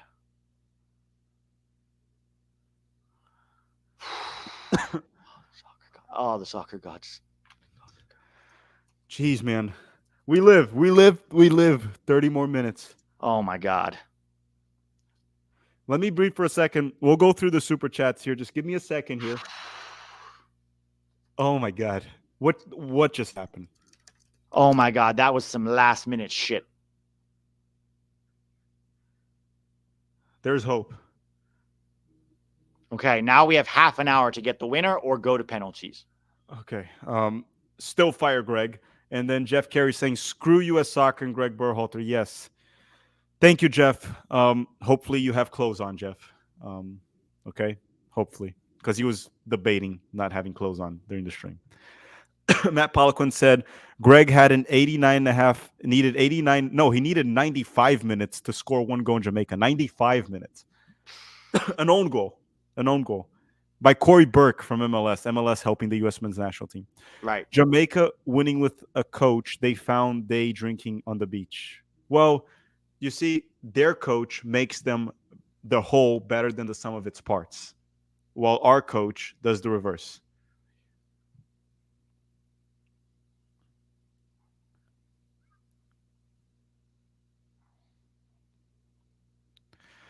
Okay, so we're going to go to extra time, and if it's still tied, It's still time. Penalty kicks, man. I'm like dizzy right now. I think I Oh wasn't. man, that was. I'm a little dizzy. I wasn't breathing for a good like I know. I was 30 so seconds. ready. I was Jesse so Marsh ready. didn't jump, dude. Jesse Marsh didn't jump. Oh, he's miserable. He was like, my contract. He's like, oh, I was about to get paid.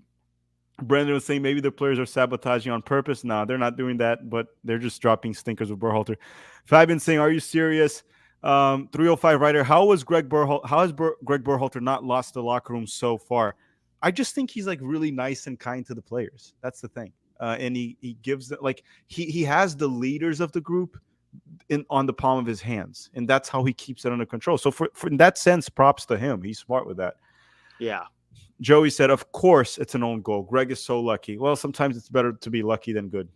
That's Greg But now Berhalter. we need to hammer them. If we still take this to penalties when we just got a half an hour lifeline, and where's the momentum now? It's on our side, right? And Jamaica is going to be very demotivated by this, right? You hold on for 94 minutes and then you get that in the 94th minute. They're going to be very demotivated by that. So I don't know, man. It's time to. I think the momentum is with us now, but we have to take advantage of this and really get after it. We can't have this slow tempo bullshit that we've been playing the whole game. Randy's saying no love for the $10 chat. Fine, you're not jerks. Well, I thought I read it. I don't know. I think maybe it was Miggy. I did give a shout out to Miggy. Barney 7181 Tyler Gio having to play 75 minutes is scary. Yeah, Tyler might be a problem in terms of injury. Gio should be fine, dude. He's not injured. He's fine. Gio should be fine. Yeah, I'm a little concerned about like hopefully Tyler doesn't re-aggravate anything, but I think Tyler should be fine with 75 also. It should be okay. Hopefully, yeah. David Martin is saying USSF paid off the script writers to save Greg. There's no script writers there. That was totally accidental. Pure luck. Immaculate Intention saying Greg's job just saved by an own goal. I don't think his job was on the line, man. No, that's the scary thing. What kind of soccer terrorism, tomfoolery are we witnessing today? I told you guys, Berhalter took over the national team and turned this into a soccer terrorist organization here. There's a soccer terrorism everywhere. Ryan is saying F the USSF, but let's get this one. Exactly. That's the spirit. It's like the Federation sucks. Berhalter sucks. But let's get this win. We need this win. The United States needs this win. We're not going to root against our country. So we need this win. You can't root against it. Dobb is saying, honestly, what does it take to fire Greg? I don't know, man. I don't know what it takes to fire. He would have to lose the locker room. Until then, he's not getting fired. That's ultimately what got Klinsmann fired, in my opinion, losing the locker room. Michael saying, I think Jamaica's coach, the same guy who led Iceland past England in the 2016 Euro, Icelandic people are cool. Yeah, it is the same coach. It is, right? It was the assistant coach. That coach was an old man. Oh, yeah, Lars something. We talked to him. That was Lars Lagerbäck. He was a Swede. He was the one who got. I think he was part of the coaching staff under Lars Lagerbäck, Heimir Hallgrimsson. Mm-hmm. Farts McPoo saying fraud halter can't keep getting away with this. Yeah, the problem is I want Berhalter to fail, but the problem is I don't want the USMNT to fail at his cost. So it becomes impossible for me to have Berhalter fail. We're cooked in the Copa America with this coach.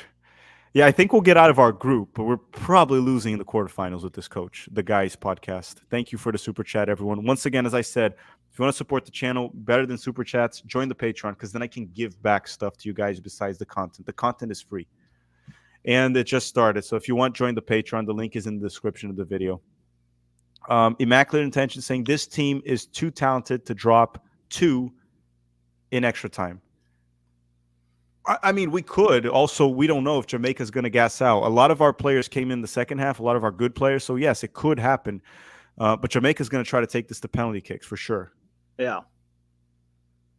Ghost Car 21 said, holy crap, USA, please win in overtime. Stop living with the Greg Berhalter system and win this with pride. I hope so, man. I hope so, man. I need us in the final this Sunday. I know. Oh, bad pass from who was that? It was Haji.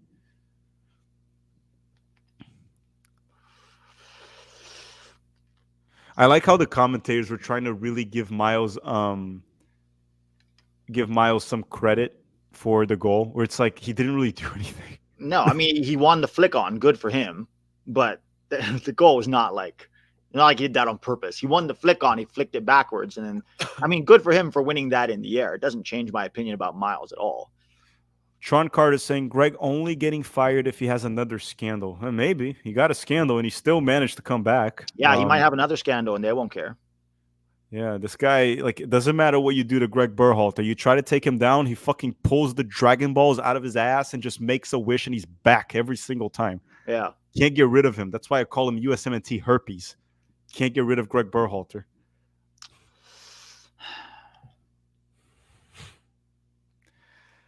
I hope from the United States right now that there's some sense of urgency here, because taking to penalties is not good here. No. It's nerve-wracking, and that's not what we want right now. Okay. Jamaica now is not sitting back anymore. They don't want penalties. But also, I don't really like how we started. I mean, I know it's early. It's just a few minutes in. Gio is sitting super deep. Have you noticed that? It's like Gio's the one getting the ball off the center backs. It's not Tyler. It's Gio. He's very deep. The question is that Berhalter's instructions, or he's letting Gio roam and Gio's choosing to do so? I don't know. I don't know. Brendan? No. Brendan? Oh, Pepe. Needed a better touch there. Oh, boy, oh, boy.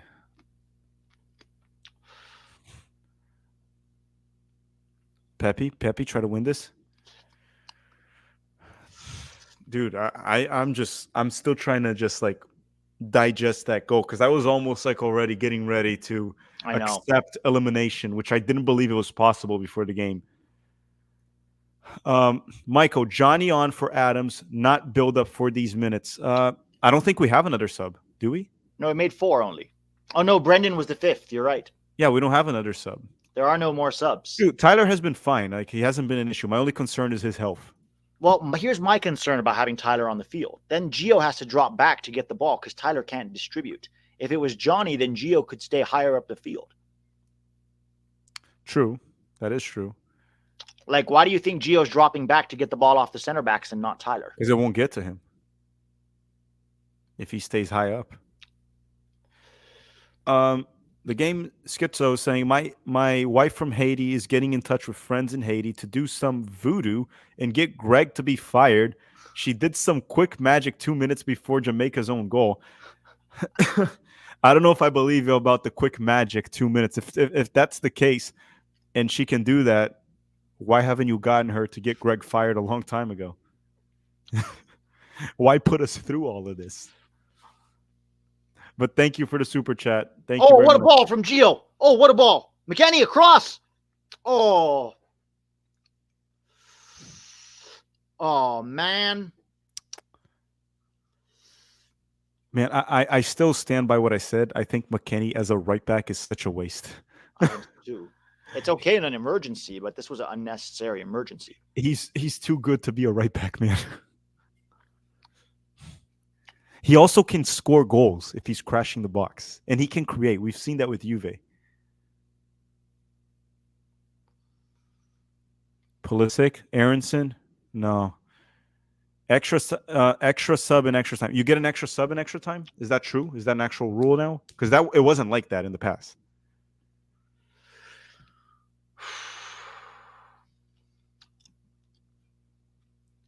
I actually don't know. It's a good question. I don't think so.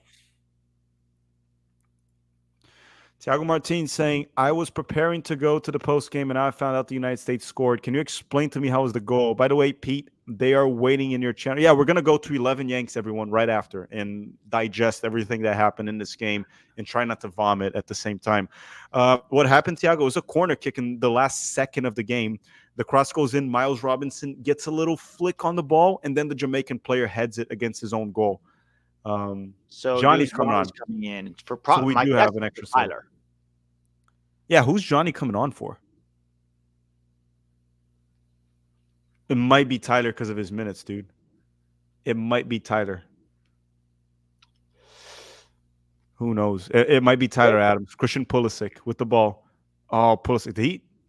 Oh, Gio for Haji. Gio for Haji. Gio. Oh, go. Oh, yes. Gio assist. Haji, go. Let's go. Oh, shit. Oh, go. Thank you.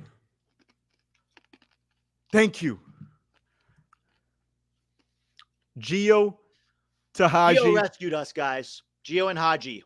God bless. God fucking bless them. Oh, my God. Look at this work from Gio. Picks up the loose ball, slips past two players outside of his boot to Haji, who does well to take it on to his left and create space and finish. Oh, my God. Honestly, anyone what a turnaround, Jack. Anyone that said, thank the soccer gods. Anyone that said Tillman over Gio should be. Fuck up. Yeah. I was gonna say something really bad, but I'm gonna keep it to myself. I know. I'm just gonna tweet. I hope the Gio praise is as loud as the hate.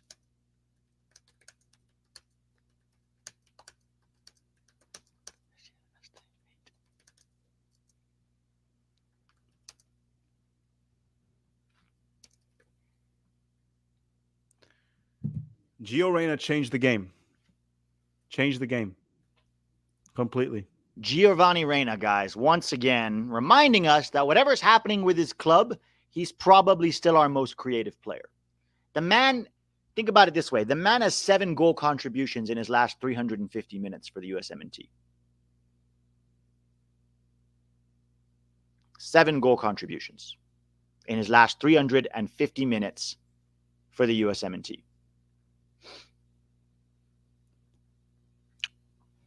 I think everyone that was hating on Gio for all this time should definitely apologize on Twitter. I just tweeted, I hope the Gio praise it now is as loud as the hate was.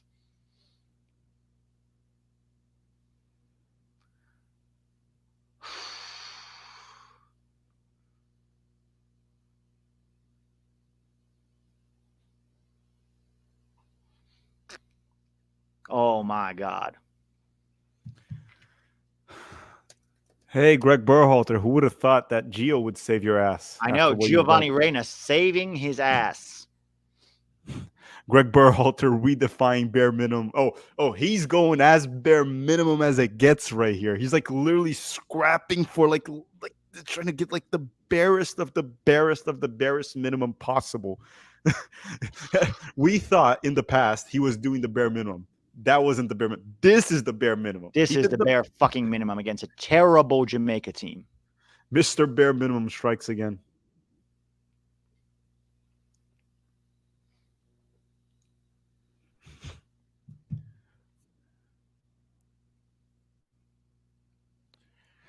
Trainer Cole saying, I repeat, Gio Reyna is freaking savage. Dude, he is so good. He'll find a club over the summer we find. Johnny's coming on for who? Is it Tyler? Tyler. Yeah, Tyler can't play. That's Tyler's minutes are. Yeah, you don't want to react. Drawing at now, Tyler, please. No, that's fine because I mean, he didn't seem happy. He's not happy. Tyler, you can't re-aggravate the injury. Like Berhalter's an idiot, but he's right. Yeah, bro, come on. Don't create an issue there. No. I will say it's going to be hard to bench Adams, though, now when you know that that's how he's going to react. Thiago Martinez saying that was an American miracle, like the cross worked. Immaculate Intention saying, I've been a Gio hater. Gotta eat shit now. Yeah, don't be a Gio hater. Tom is saying Jamaica probably would have won if they CONCACAF. Maybe, yeah, that is true. They didn't CONCACAF enough. It is true that they didn't CONCACAF a lot.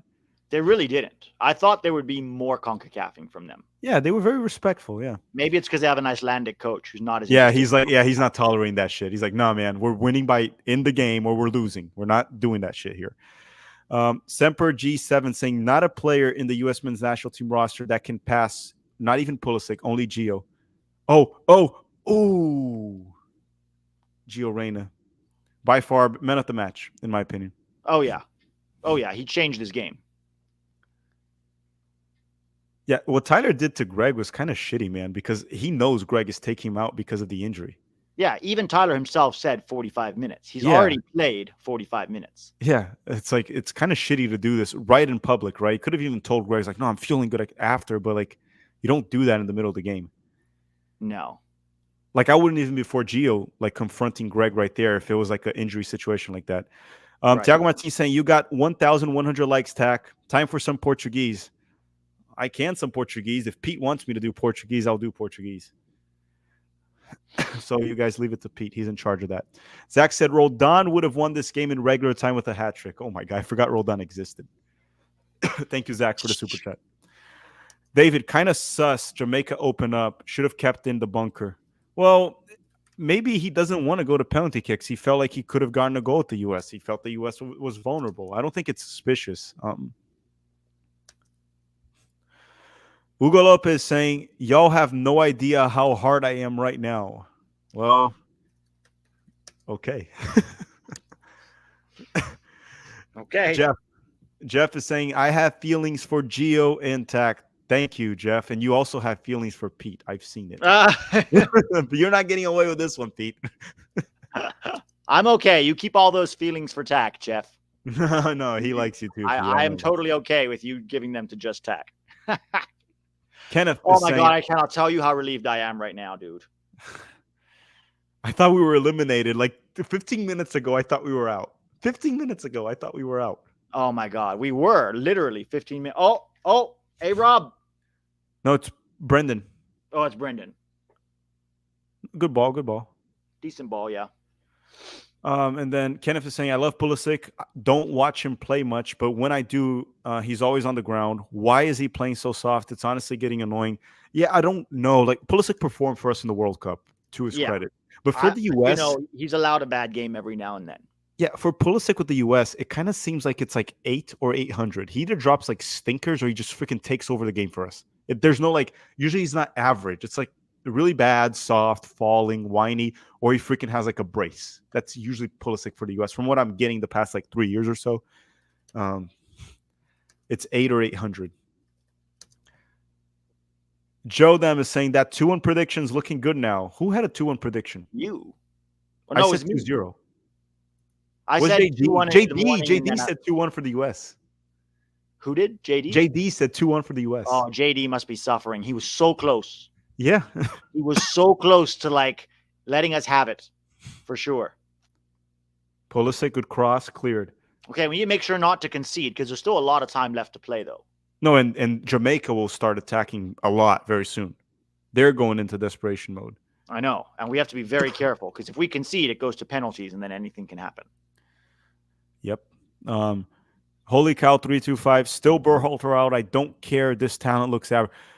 Well, I'm still Berhalter out. He got bailed out by Giovanni. He got fucking bailed out. He got bailed out by two things: luck and Gio. Because it was also luck. Yeah. The first goal was very lucky. Oh, Miles. No, that's fine. I mean, he should hit the target, but again, won the header. Let's see the replay. Yeah, it wasn't easy. And if he hits the goal, that's a goal. He did take it out of Andre Blake. That was not bad. So listen to this. I just tweeted this out. 6 goal contributions for Gio Reyna in his last 400 USMNT minutes. That's 1 goal contribution every 66 minutes. He's proven over and over that no matter his club situation, he's a lock starter for us and crucial to our ability to win games.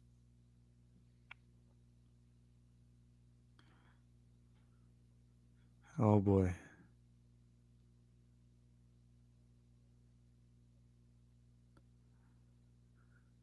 My goodness. It's kind of incredible how lucky we got. My goodness. Because the goal wasn't even from an actual, like, play. It was just, like, luck out of set pieces because we never score out of set pieces. Yeah. Well, we actually technically didn't really score the set piece. It was an own goal. It was an own goal. It was a throw-in. Oh, no, it was a set piece. And Miles does well to win the flick-on header. But then Michael's saying, I think Johnny can be world class. Not gonna lie, I don't know. World class is like very high up there. You're probably gonna have to be playing for a Barcelona, Real Madrid, Liverpool, like the top teams. But Johnny's trajectory is upwards, and so far in this game, I mean, he just got in. I think he touched the ball once. If this Johnny, goes to yeah, he yeah, he was in the touched shootout. once. So it's halftime of extra time. We have 15 minutes. Thiago Martinez saying, if this goes to penalty kicks, what 5 players should go? Gio, Pulisic, Gio, McKennie, Pulisic, McKennie. Pepe. He takes penalties. He has taken a few times, and then Johnny. Maybe I never seen him take a penalty. Haji takes penalties for his team. Haji takes them for Coventry. Yeah. So those five. Thank God there's no Balogun on the field, huh? Oh my god! No, don't let him. he missed 4 out of 5 in the in Liga. No, Balogun should never take a penalty for us, No. honestly. Adam is saying, I might be in the moment nut. Do you see Haji like replacing Sargent as the third strike? Well, Haji is not playing as a striker. He's playing as a left winger. He just tucked inside. He's playing as a winger. And when I watched him playing for Coventry, he is mostly better when he plays on the left wing than when he plays as a striker. So no, I don't think so. And by the way, everyone, once again, don't need to send super chats. A better way to support the channel is just joining the Patreon, because then you can actually get perks if you join the Patreon. The link is in the description, like jersey giveaways. And again, it's cheaper than sending multiple super chats. You join the Patreon, and we're going to do meetups and much more. So if you want to join that instead of sending super chats, or do both if you're super rich. Okay, second half here of extra time. The United States now has a 2-1 lead. Jamaica has 15 minutes. The game is somewhat under control. But the bare minimum manager strikes again. Dude, he better be thankful for Gio Reyna didn't refuse to play for the USMNT after this whole fiasco and he got rehired. Because literally, since Greg Berhalter came back, it's been all Gio.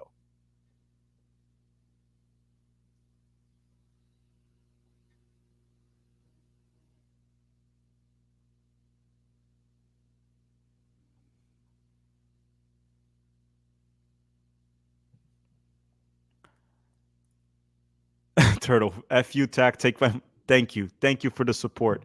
And then, Turner saved. We better not concede now.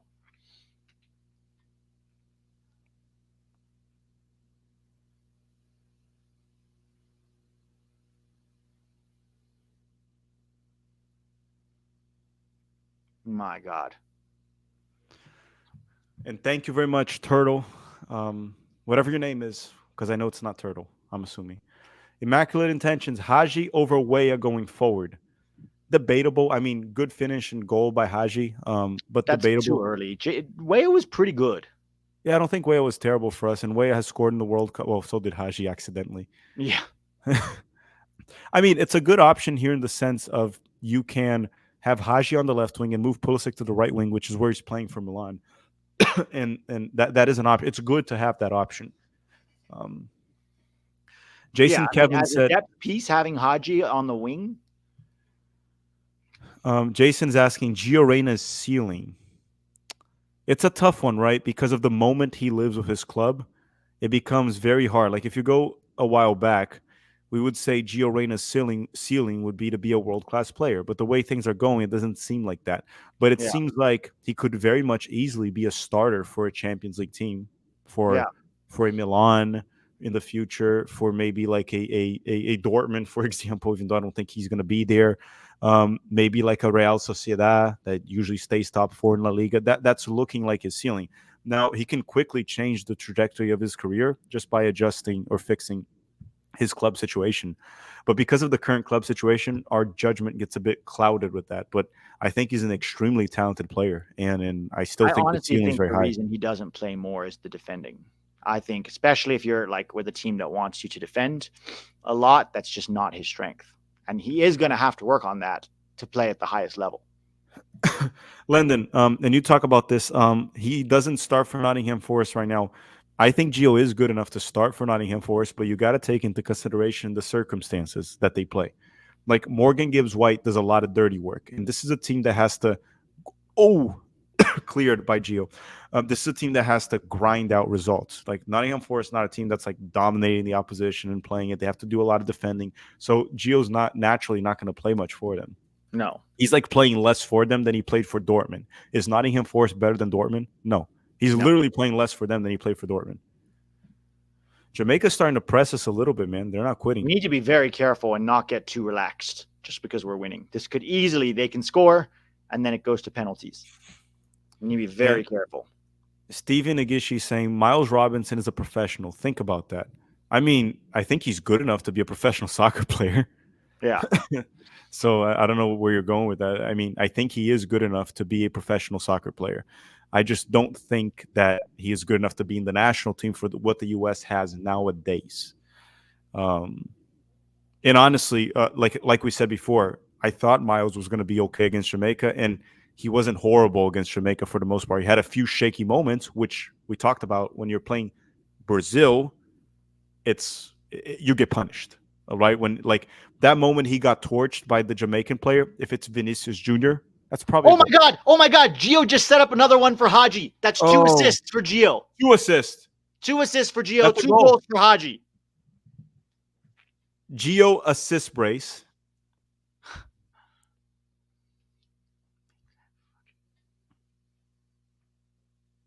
We won.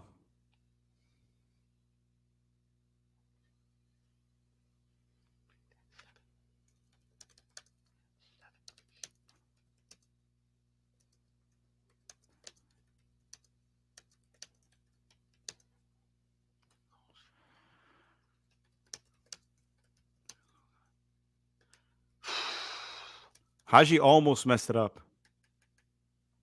Oh my god. So Gio wins the ball, slides through Haji. Haji takes a poor touch, but recovers and curls that in. Mm-hmm. Good from Haji to figure it out. Yeah, that was a good response. Certified Chad, thank you for the very generous super chat. Certified Chad saying, thank you guys. You're a blessing to U.S. soccer fans. And guys, when we're at Pete's stream, make sure to send it there so you can hold off on the super chats here and send it to Pete. Like I said, if you want, join the Patreon. But then we're going to Pete's stream at 11 Yanks right after this to digest everything that happened in this game. And Holy Cow 325, who's the most honest USMNT analyst? Is it Herc? Mainstream media? Yeah, I'll MSM is definitely Herc.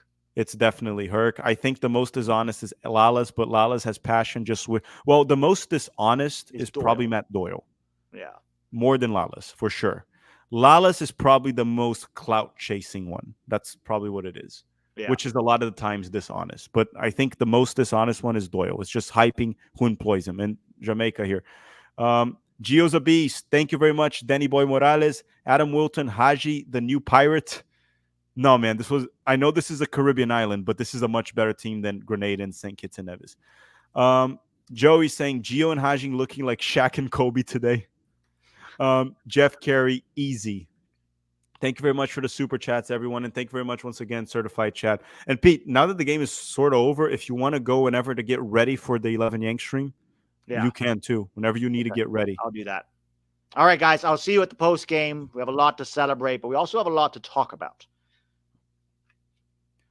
Yeah, guys. So we're going to go to 11 Yanks. Literally, as this game ends, we go there. Pete will be live right away.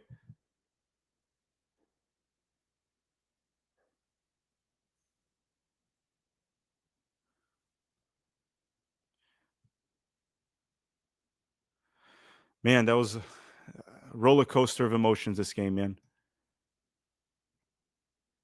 Unreal. I'm still trying to catch my breath once again.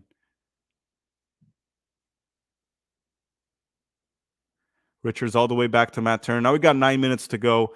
The game is 100% under control. And Jamaica probably will just kind of like concede at this point. By the way, everyone, tomorrow we will do the 7 things we learned video on this one. And boy, oh boy, do I have things that I learned from this video, from this game.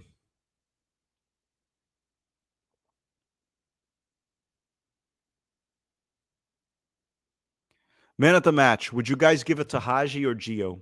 Who's your man at the match, Haji or Gio? And certified chat. Thank you once again for the super chat. Thank you very much for the very generous super chat. And actually, thank you everyone for the super chats that you've sent. All of them mean a lot to us in terms of like supporting the work we do here. Because we pretty much only get support from you guys, YouTube ads, and Patreon, YouTube members, and then Underdog obviously helping. Everyone's saying Geo. I think Geo too. Haji was crucial, fantastic, and had a brace, but I think Geo was the real game changer. Joseph is saying the irony of Gio being the one who saved Greg's job. Gio and Pepe in the past, two guys that he kind of screwed over in the World Cup. Christian M saying, I don't think we deserve this. You're probably right. You're probably right. We got lucky to get that draw at the end, but that's how soccer works. And that's why, honestly, this is why I love this game so much. It's so unpredictable, so crazy. Insane things happen out of nowhere. And this game was insane. Johnny finds Pepe. Johnny with the ball finds McKennie. McKennie to Johnny.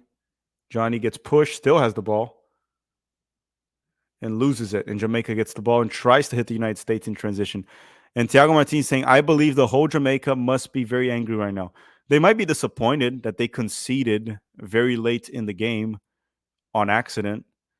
Victor say, tack, my clothes are back off. Gonna party tonight. Honestly, Victor, you all have the green light right now. Go party. Take your clothes off. Have fun with responsibility. With responsibility, okay? But you can all take your clothes off. Do whatever you want. Do whatever you want. We just got an amazing win here. I almost had a heart attack a time or like at least a few times throughout this game, but do whatever you want. You should party. You've all earned it from simply surviving this game. You've all earned it. Boy, this was insane. So 6 more minutes to go. 6 more minutes to go.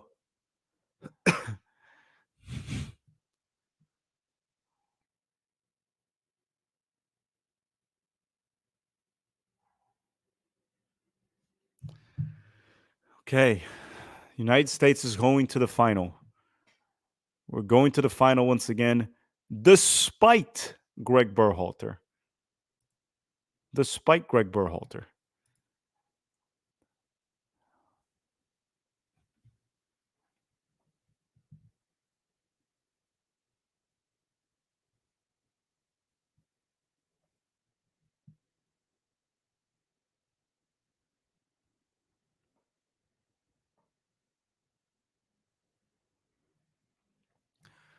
Man, oh man. Like, what's incredible about Berhalter is how lucky this guy can get, right? We were literally about to have probably I think it's safe to say that this lost, or if we did lose this to Jamaica, which we kind of were about to lose, would have been the worst loss the US men's national team has had since Cuba back in 2017 when we missed the World Cup. This would have been the worst loss since then, in my opinion.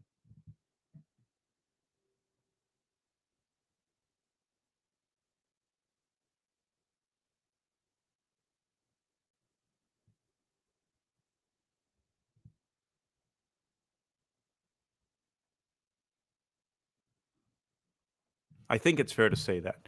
Sorry, guys, I'm taking notes here for the 7 things we learned video now that, you know, the victory is secured. The United States has defeated Jamaica. And tomorrow we have the video, the 7 things we learned. I have to think. I have to rewatch a little bit of the game and try to digest all of this and rewatch the highlights, rewatch the game a little bit, speed up the game and rewatch it and get the video out tomorrow. And then we'll do a match preview for the final. We're going to be playing Panama or Mexico on Sunday. Johnny, good move right there from Johnny. Brendan Aronson wins it, keeps fighting for it. Johnny with the ball. Back to A-Rob.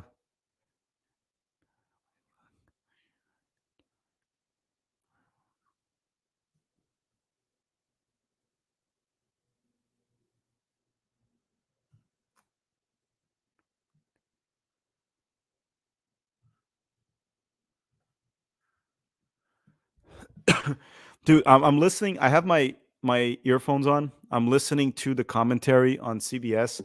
It's just like why can't the guy? Well, I mean, I guess it's because of access and everything, but call it as it is. Like, when are we gonna actually question Berhalter? They're just gonna talk about the win. They're talking about how Berhalter is not gonna be happy about this. Well, that's literally how this team always plays under Berhalter. Literally how we always play. And it's been what? He took over in 2019, right? So 2019, 2020, 21, 22, 23. So 5 years. This is year number 6. Sure, he wasn't there for like 6 months in 2023, but geez, man. Jamaica with the ball. 2 minutes to go. Jamaica is beaten. Jamaica is defeated. Brendan Aronson stretches it to Pepe. This could be number 4 for the United States. Ricardo Pepe finds Haji Wright. Beautiful ball from Haji. Pulisic. What a save from Andre Blake. That could have been number 4.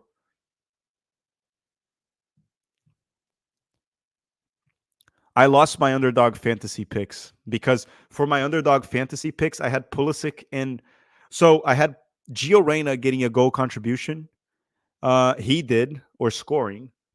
Now I don't remember my underdog fan. Let's check my underdog fantasy picks. Do you guys remember? I posted on Twitter. So my underdog fantasy picks. And by the way, if you want to play underdog, the link is in the description of this video, and the promo code is TMTV. I had Pulisic and Gio Reyna scoring, so I lost. And I had Deshaun Bernard getting a card. I don't think Deshaun Bernard got a card. So I lost my underdog fantasy. I lost it. Okay, short corner here for the U.S. just to waste time. But yeah, thank you, Underdog Fantasy, for sponsoring the stream. Their link is in the description of this video if you want to play Underdog Fantasy and use the promo code TMTV. Open wide. 1 minute, 30 seconds. Johnny tried to pass it to Haji, and we get a throw-in for the United States. Throw-in for the United States. Boy, oh boy. Almost game over. By the way, I looked here, and a lot of you have joined the Patreon. Thank you very much, everyone that joined the Patreon. Thank you very much, everyone that joined it. Hey, Rob. To Brendan Aronson. Sorry for the coughs, guys. It's season allergies. So let's do this. Let's do this. I'm about to end the stream. The United States has advanced. We're all going to go to 11 Yanks. Let's all go there already to 11 Yanks for the post-game stream. The United States of America is once again at the final of the Nations League. That will be played on Sunday. We're going to play Mexico or Panama. We're the 2-time champions. We're going to try to defend the title for the 3rd time. Make sure to subscribe to the channel. Join our Patreon if you want to be part of the meetups and the jersey giveaways and to support the channel. Thank you, everyone that donated. Thank you, everyone that tuned in. If you tuned in, you're already supporting the channel. Thank you, everyone that hit the like button. We are through. The bare minimum manager, Greg Berhalter, has done it again. He got the job done on accident with a lot of luck. Gio Reyna and Haji Wright saving his ass. Let's go to 11 Yanks. Thank you, Underdog Fantasy, for sponsoring the streams, and I'll see you guys soon. Bye-bye.